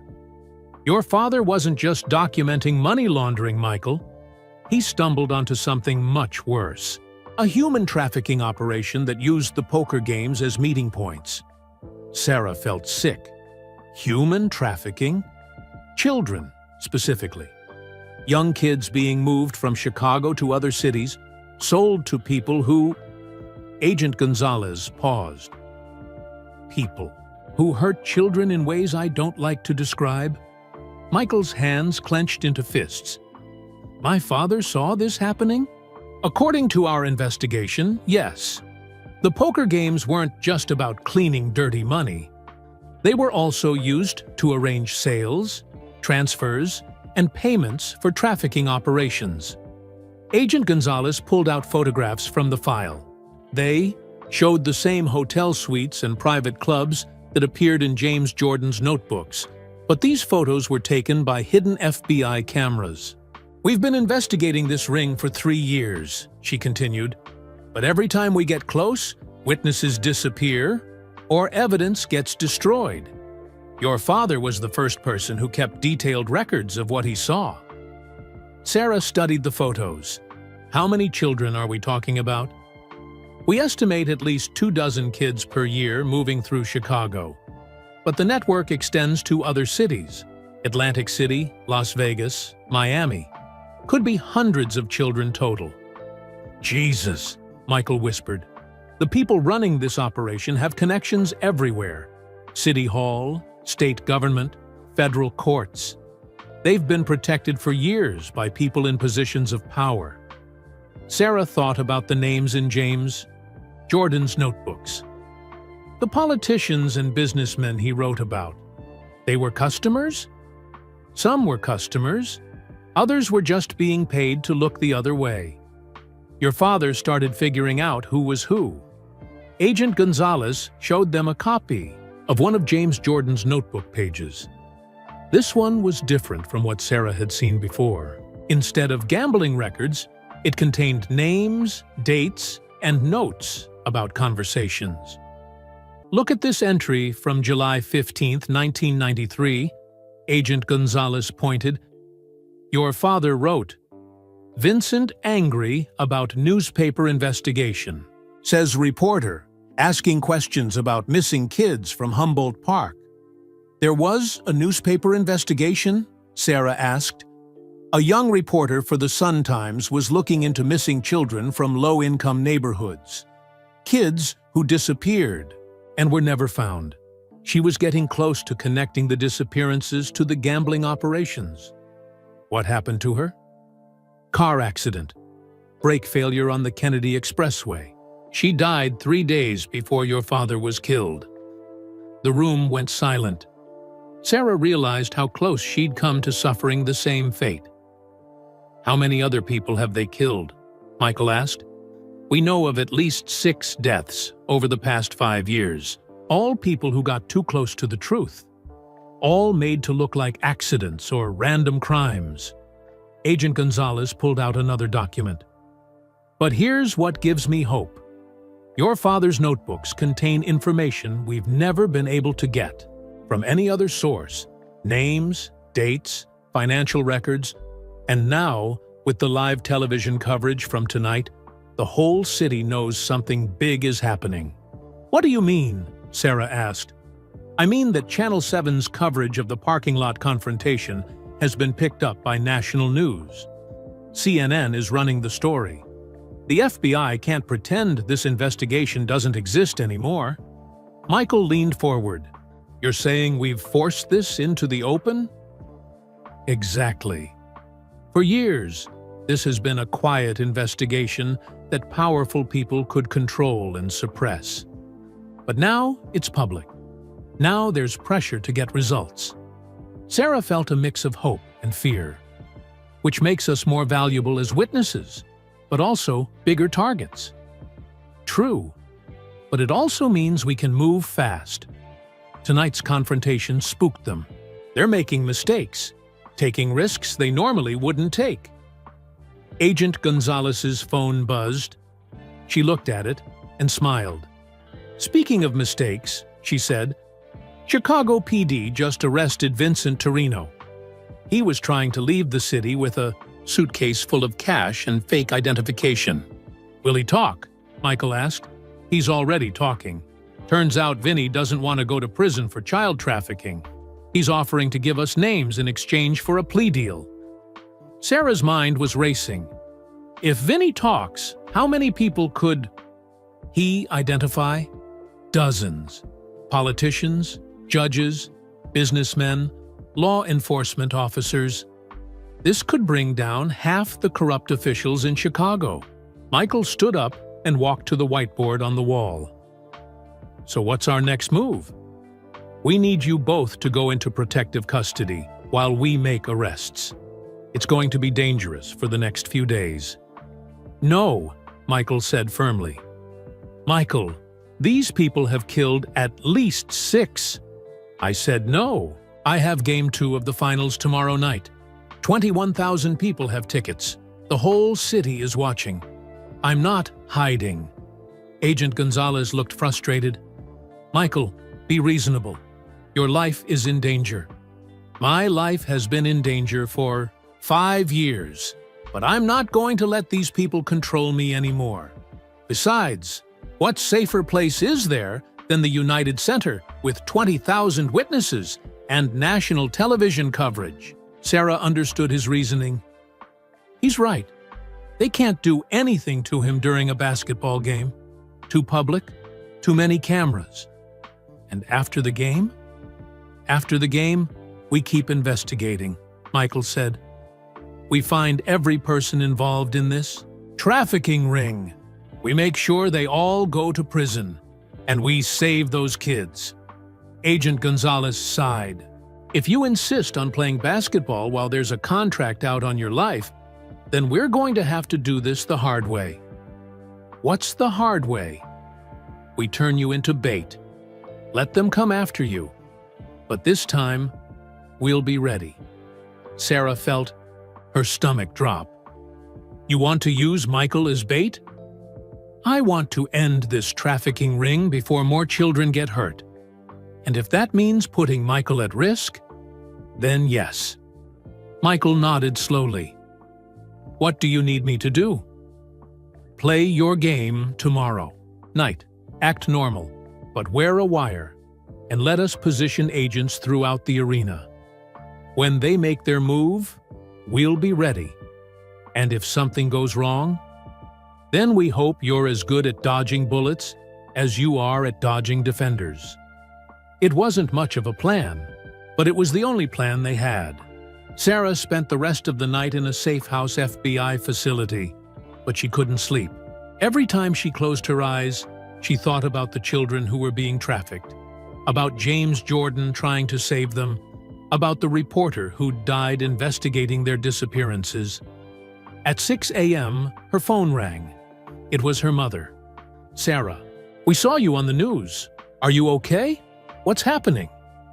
Sarah had forgotten that the parking lot confrontation had been broadcast live. Her parents must be terrified. "I'm okay, Mom. I'm working on a big story. A really important story." "Important enough to get yourself killed?" Sarah thought about the children, about the trafficking ring, about all the people who'd been murdered to keep this secret. "Yes, Mom, important enough." When she hung up, Sarah realized that she'd crossed a line. She wasn't just a reporter anymore. She was someone who would risk everything to expose the truth and save innocent lives. Game 2 was 12 hours away. In 12 hours, they would either catch the people responsible for James Jordan's death and the trafficking of dozens of children, or they would die trying. Either way, Sarah knew that her life would never be the same. Game 2 of the NBA Finals felt different from the moment Sarah walked into the United Center. FBI agents dressed as security guards were positioned throughout the arena. Agent Gonzalez sat in the media section, pretending to be a sports reporter. Even the hot dog vendors had been replaced by undercover federal agents. Michael warmed up, on the court like it was any other game, but Sarah could see the small wire taped to his chest under his jersey. If the traffickers made their move tonight, every word would be recorded. "This is insane," Sarah muttered to herself as she took her seat in the press box. She was supposed to cover the game like a normal reporter, but her hands shook every time she tried to type.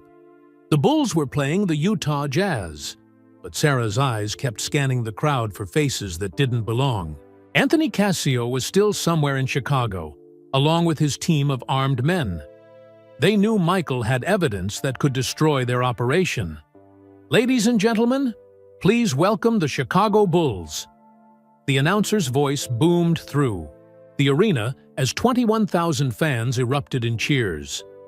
Michael jogged onto the court with his teammates, waving to the crowd.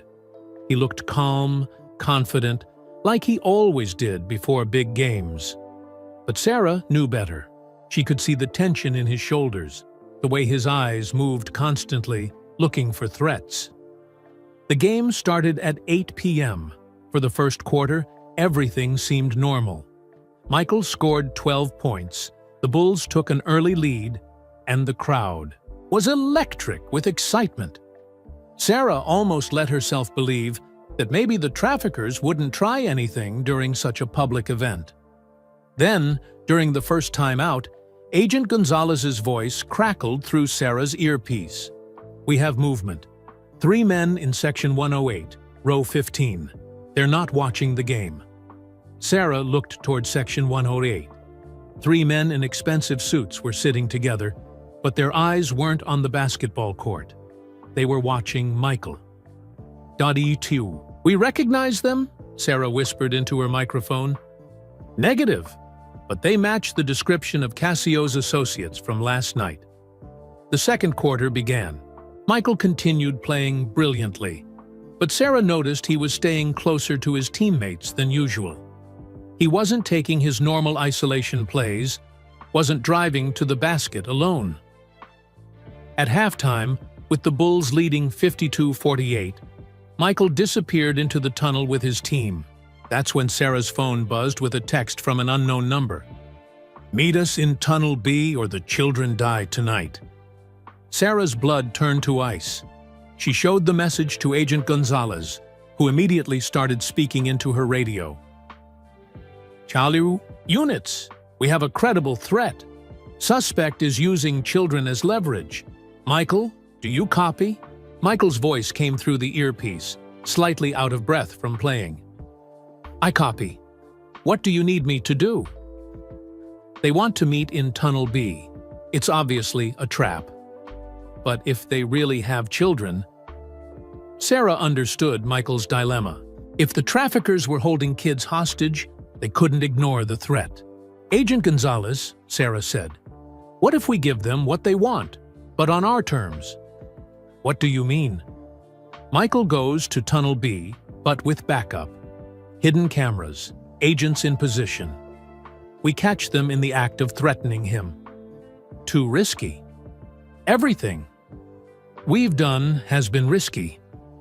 But we're running out of time. If they're planning to move those children tonight... Agent Gonzalez was quiet for a moment. "Michael, it's your call." Michael's voice was steady. "I'm going to Tunnel B, but I want agents. Close enough to help if things go wrong." "Understood. Give us 5 minutes to get into position." The third quarter started without Michael on the court. The Bulls coach told the crowd that Jordan was dealing with a minor injury and would return soon. But Sarah knew he was walking into the most dangerous situation of his life. Tunnel B was a service corridor that connected the player areas to the loading docks. Sarah watched on a hidden camera feed as Michael walked through the tunnel alone, his wire transmitting every sound. 3 figures emerged from the shadows. Anthony Cascio stepped forward, flanked by 2 men Sarah recognized from the parking lot confrontation. "Mr. Jordan, thank you for coming. Where are the children?" Michael's voice was cold. "Safe. For now. But that depends on what happens in the next few minutes." "What do you want?" "Your father's notebooks. All of them. and your promise to stop cooperating with the FBI. And if I refuse? Cassio pulled out his phone and showed Michael something on the screen. Sarah couldn't see what it was, but Michael's reaction told her everything she needed to know. Jesus Christ, Michael whispered. 6 children, ages 8 to 14, all taken from Chicago neighborhoods in the past month, all waiting in a warehouse, 20 minutes from here. You're monsters. We're businessmen, and you're threatening our business. Michael was quiet for a long moment. When he spoke, his voice was different, harder. You know what? You're right. I am threatening your business, and I'm going to destroy it completely. I don't think you understand the situation. No, I don't think you understand the situation. You see, every word you've said in the past, 5 minutes has been recorded by the FBI. And right now, federal agents are tracking the location signal from your phone to find that warehouse. Cassio's expression changed instantly. You're bluffing. Agent Gonzalez, are you listening? Agent Gonzalez's voice came through Michael's wire, loud enough for everyone to hear. We hear everything, Mr. Cassio, and we've just identified the warehouse location from your phone's GPS signal.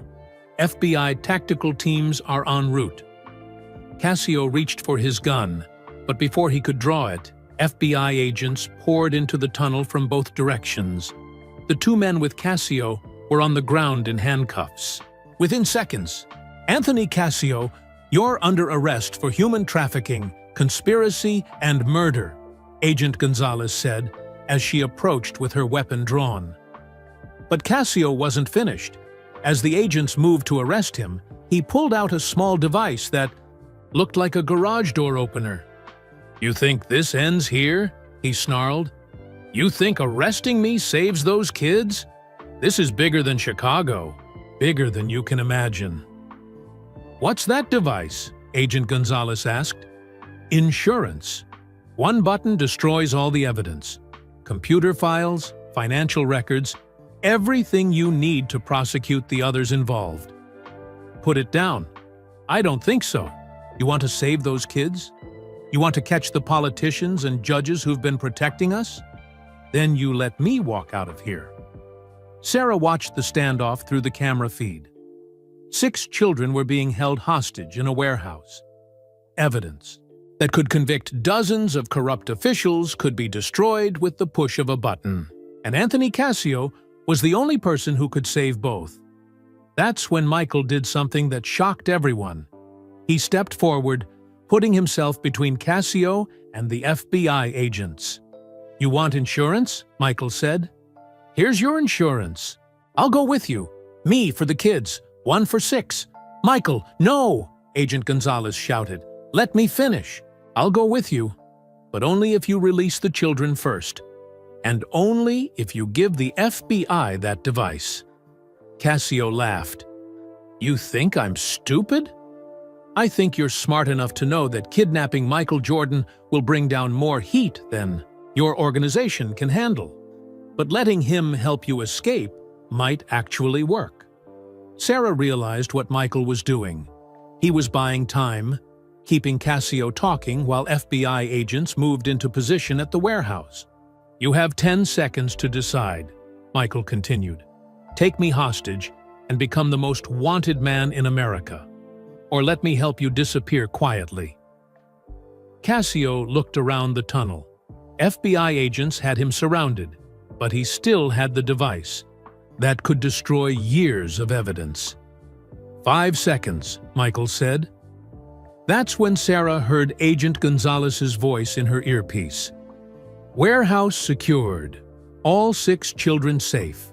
Repeat, all children are safe. Michael must have heard the same message through his wire because his entire demeanor changed. Actually, Michael said to Cassio, I changed my mind. I'm not going anywhere with you. Before Cassio could react, Michael tackled him. The device flew out of his hands and skittered across the tunnel floor.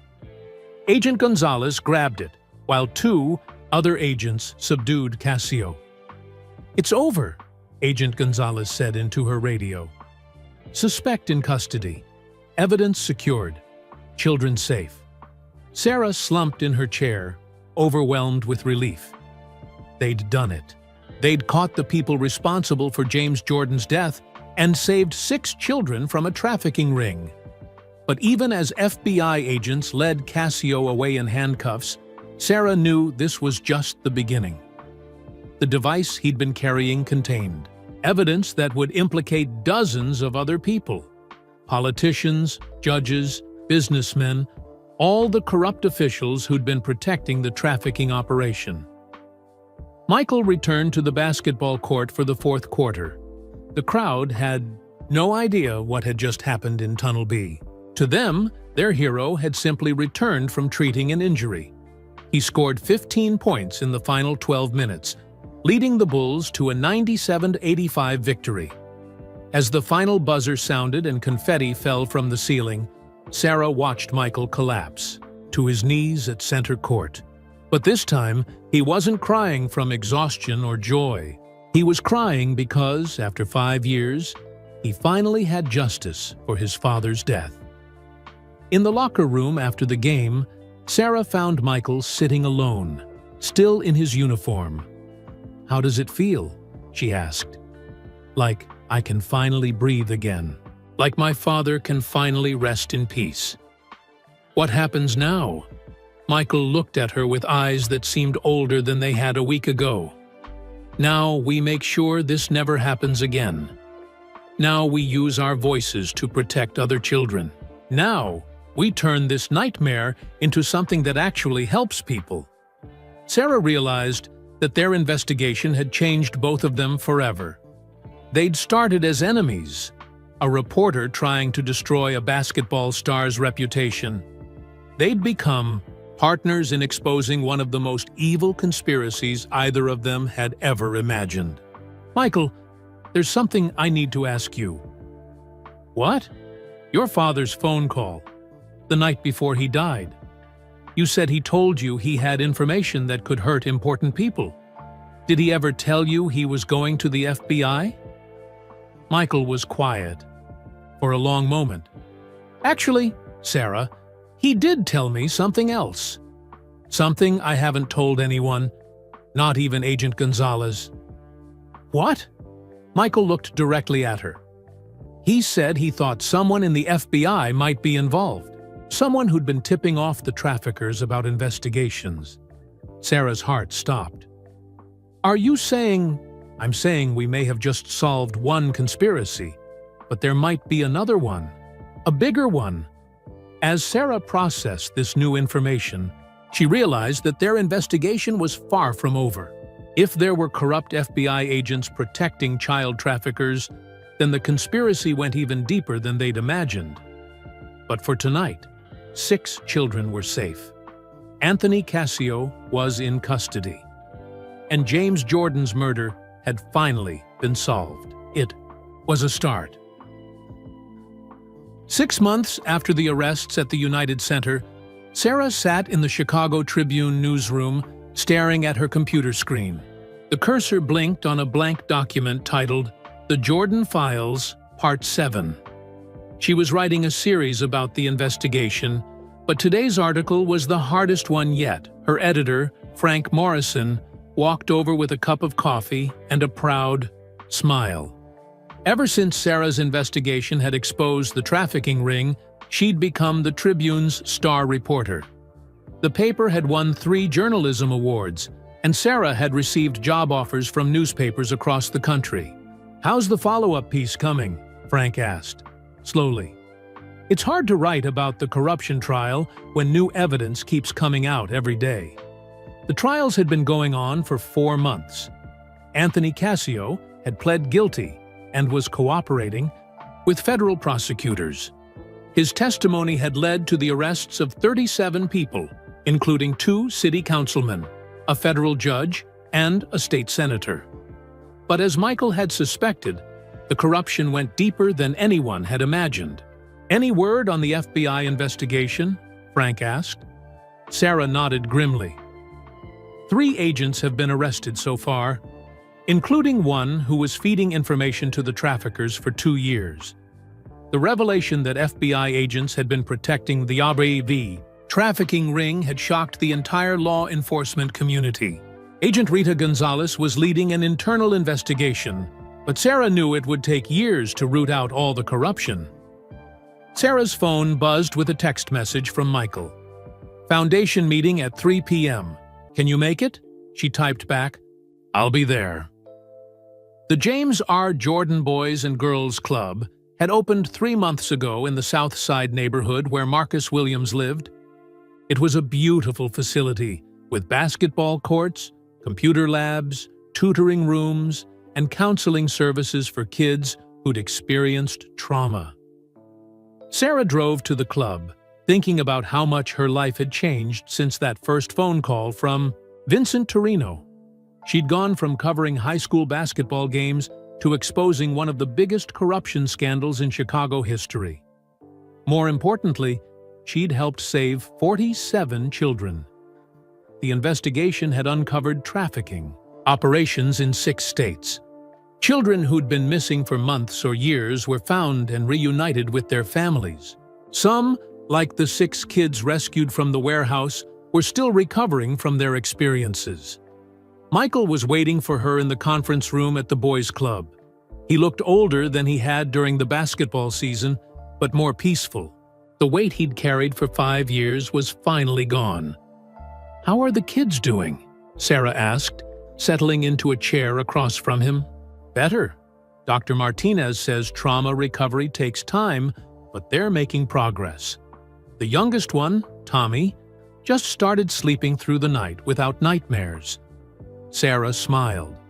Tommy was 8 years old, the same age Michael had been when his father first taught him to play basketball. The connection wasn't lost on either of them. "What about the older kids?" "Maria starts high school in the fall. She wants to be a social worker when she grows up, to help other kids who've been through what she experienced." Michael's voice was proud. "They're all fighters, survivors." Sarah opened her notebook. "I'm working on a follow-up story about the foundation. Can you tell me about the expansion plans?" "We're opening 3 more clubs next year. One in Detroit, one in Atlanta, one in Los Angeles. All in neighborhoods where kids are most at risk." Michael had donated $10 million of his own money to start the foundation. Corporate sponsors and individual donors had contributed millions more.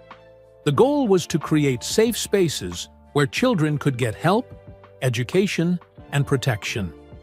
"But it's not just about the clubs," Michael continued.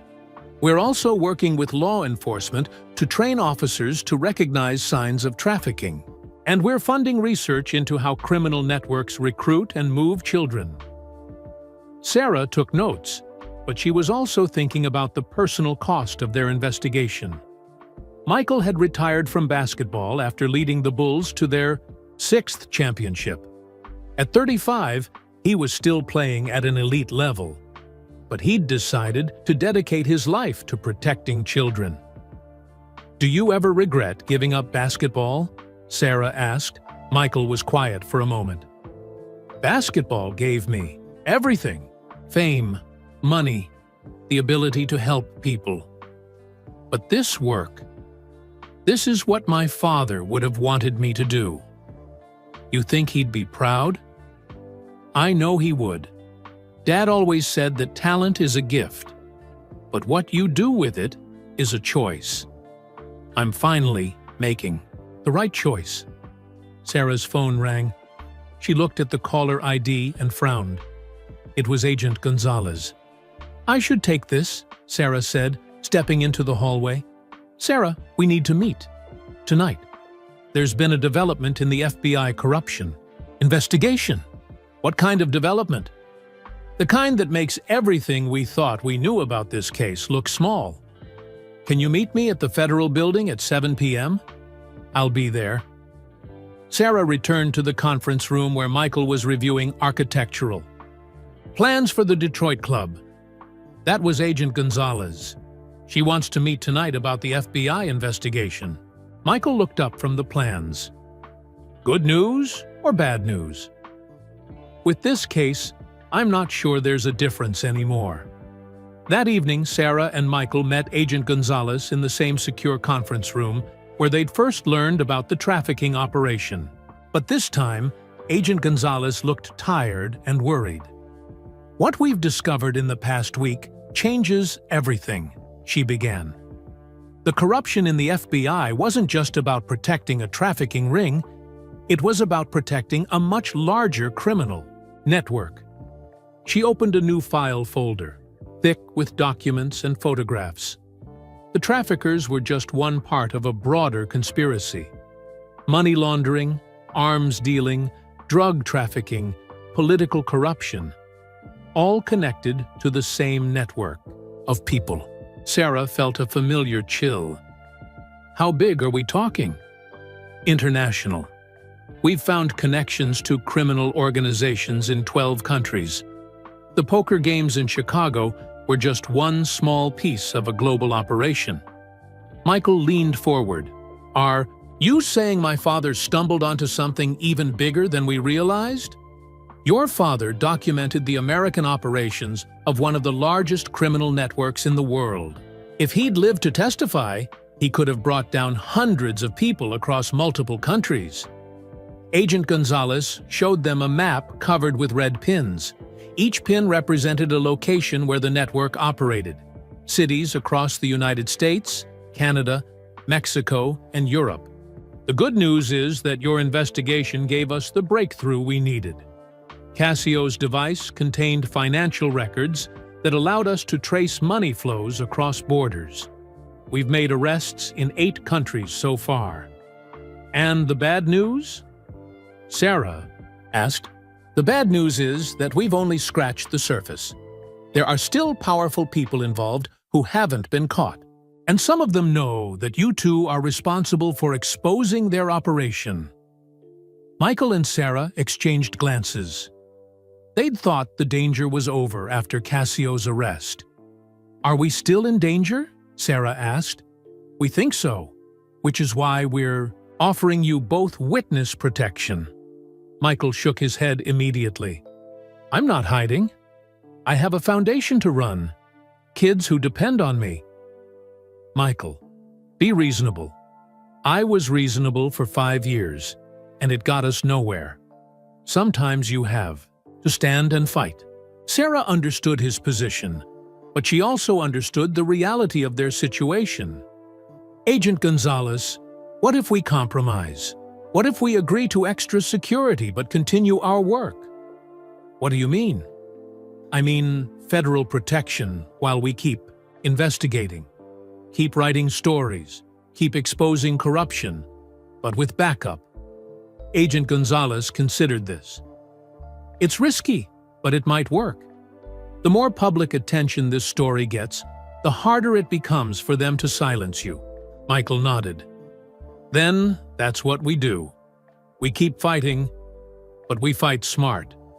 Over the next hour, they planned a strategy that would allow Sarah to continue her reporting, while Michael expanded his foundation work. Federal agents would provide security, but Sarah and Michael would remain visible, continuing to pressure corrupt officials and protect vulnerable children. There's one more thing, Agent Gonzalez said, as they prepared to leave. We've identified the person who was feeding information to the traffickers from within the FBI. Who? Assistant Director William Crawford. He's been in charge of organized crime investigations for the past 8 years. He knew about every major investigation, every witness, every piece of evidence. Sarah felt sick. Crawford had been in a position to protect criminal networks from federal investigation for nearly a decade. How many people died because of his corruption? Michael asked. We're still investigating, but it's at least 15 people over the past 5 years. Witnesses, investigators, journalists, all killed because Crawford warned the criminals they were in danger. Michael's hands clenched into fists. My father could have been saved. If Crawford hadn't been protecting the network, yes, your father's information would have led to arrests before he was killed. Sarah put her hand on Michael's arm. She could see the anger and grief in his eyes. Michael, we can't change what happened to your father, but we can make sure it doesn't happen to anyone else. When they left the federal building, Sarah and Michael walked to their cars in silence. The weight of what they'd learned was overwhelming. James Jordan's death was connected to a criminal network that spanned the globe. Dozens of people had died to protect secrets that reached into the highest levels of government and law enforcement. "What do we do now?" Sarah asked. Michael looked up at the Chicago skyline, the same view his father would have seen driving through the city. "Now we honor his memory by finishing what he started. We expose every corrupt official, save every child we can, and make sure the truth comes out. Even if it takes the rest of our lives, especially if it takes the rest of our lives." As they drove through the city where it all began, Sarah realized that their investigation had become something bigger than either of them had imagined. They weren't just seeking justice for one man's death anymore. They were fighting to protect children, expose corruption, and prove that the truth was more powerful than any criminal conspiracy. 6 months ago, Sarah had been a struggling reporter looking for her big break. Now she was part of a global effort to dismantle one of the largest criminal networks in history. It wasn't the career she'd planned, but it was the career that mattered most. The work was dangerous, the enemy was powerful, and the fight would never truly end. But for the first time in her life, Sarah knew she was exactly where she belonged. 1 year after Anthony Cassio's arrest, Sarah Chen sat in her new office at the Chicago Tribune. The walls were covered with awards, photos from her investigation, and a large map showing the locations of James R. Jordan boys and girls clubs across the country. Her desk held stacks of letters from children and families whose lives had been changed by her reporting. But today, Sarah was focused on a single document that had arrived by courier that morning. The return address was from the Federal Correctional Institution in Terre Haute, Indiana. The sender was Anthony Cassio. Sarah had been expecting this letter for months. Cassio had been cooperating with federal prosecutors, but he'd also been hinting that he had one final secret, something he'd been saving until all the other trials were finished. Now, with Assistant Director Crawford convicted and sentenced to life in prison, and the last of the corrupt officials behind bars, Cassio was finally ready to reveal his biggest secret. Sarah opened the letter with hands that trembled slightly. "Miss Chen, you think you know the whole story. You think you've solved every mystery and caught every criminal. But there's one more thing you need to know. One more truth that will change everything you believe about this case. Your investigation saved 47 children from our trafficking network. But there was one more child, one whose rescue meant more to Michael Jordan than you could possibly understand. Meet me at the prison this Saturday at 2 p.m. Come alone. What I have to tell you will explain why Michael Jordan really retired from basketball and why his father's death was even more personal than you realized." Anthony Cassio Sarah read the letter 3 times, her mind racing. What could Cassio possibly know that would change their understanding of the case? They'd uncovered the trafficking ring, exposed the corruption, saved dozens of children. What was left? She picked up her phone and called Michael. "Sarah, good to hear from you. How's the new book coming?" Sarah was writing a book about their investigation, with all proceeds going to the foundation. "It's going well. But Michael, I need to ask you something. Has Cassio ever tried to contact you?" There was a pause. "Why?" "I got a letter from him today. He claims there's something we don't know about the case. Something about one more child who was rescued." Another pause. longer this time. Michael? Are you there? Yeah, I'm here. Sarah, there's something I haven't told you. Something I haven't told anyone. Sarah felt her reporter instincts kicking in. What? Can you meet me at the foundation? We need to talk in person. 20 minutes later, Sarah sat across from Michael in his office at the original boys' club. Through the window, she could see children playing basketball on the outdoor courts. Their laughter echoed through the building, a sound that would have been impossible a year ago. You remember what I told you about my father's final phone call? Michael asked. He said he had information that could hurt important people. That's true, but he also told me something else. Something about a child who'd been taken from our neighborhood. A child he was trying to help. Sarah leaned forward. What child? Michael walked to a filing cabinet and pulled out a folder she'd never seen before. Inside were documents, photos, and what looked like private investigator reports.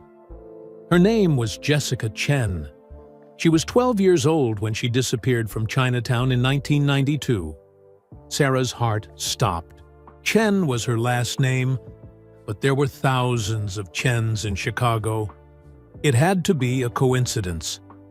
Sarah, Jessica Chen disappeared from the same block where your parents' restaurant is located. The room started spinning. Sarah gripped the arms of her chair. Show me the photo, she whispered. Michael handed her a missing person flyer from 1992. The photo showed a young Asian girl with long black hair and a bright smile. She was wearing a red dress and holding a basketball. Sarah stared at the photo. The girl looked familiar, but she couldn't place where she'd seen that face before. Sarah, when's your birthday? Michael asked gently. March 15th, 1970. And Jessica. Chen's birthday was March 15th, 1980. She would be 28 years old now, the same age as you. Sarah's mind refused to process what Michael was suggesting. That's impossible. I'm Sarah Chen. I've always been Sarah Chen. My parents owned the restaurant my whole life. Michael pulled out another document. This is Jessica Chen's birth certificate.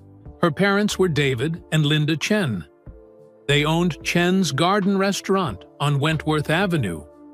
Sarah felt like she was drowning. My parents are David and Linda Chen. They own Chen's Garden Restaurant. Sarah, I think Jessica Chen is your sister, your younger sister who was kidnapped when you were 22 years old. The words hit Sarah like a physical blow. She remembered being 22, remembered living in Chicago during her final year of college, but she had no memory of a younger sister. That's impossible. I would remember having a sister. Michael sat down next to her. Unless you were made to forget. What do you mean? The trafficking network didn't just take children. They also eliminated traces of their existence, threatened families into silence, destroyed records, made it seem like the children had never existed.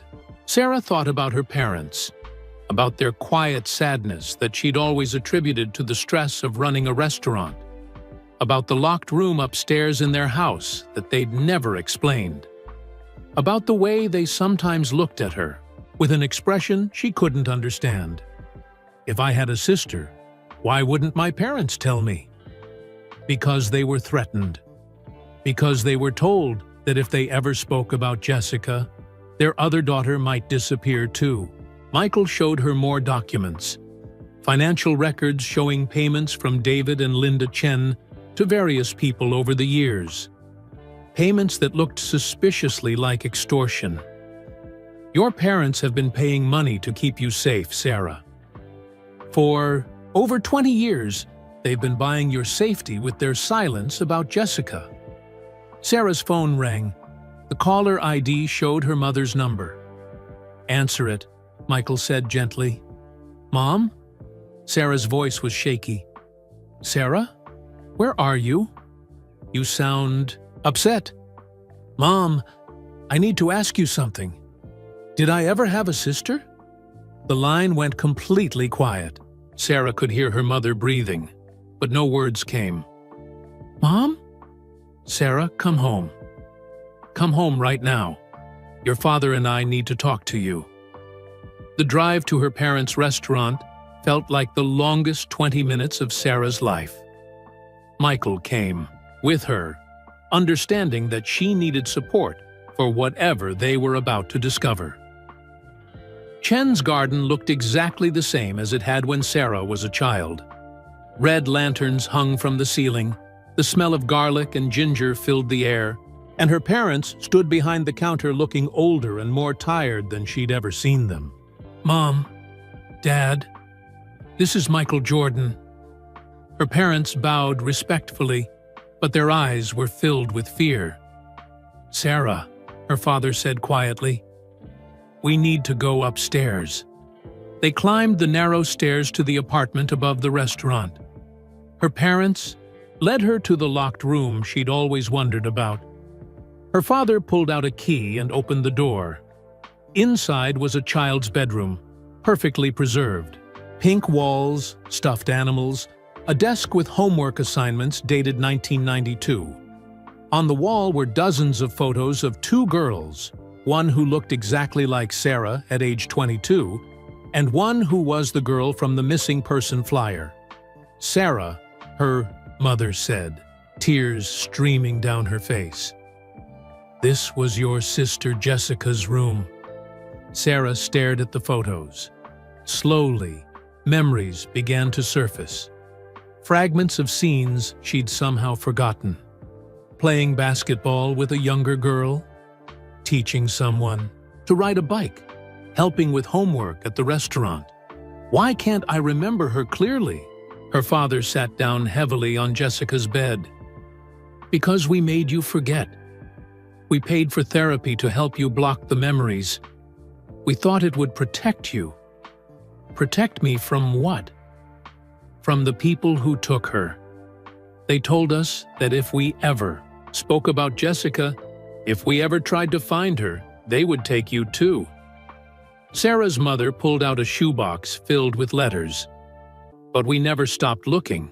We hired private investigators, paid informants, followed every lead.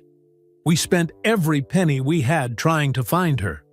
Michael stepped forward. Mr. and Mrs. Chen, I think we found her. Sarah's parents looked at him with hope and terror. The trafficking network we exposed kept detailed records.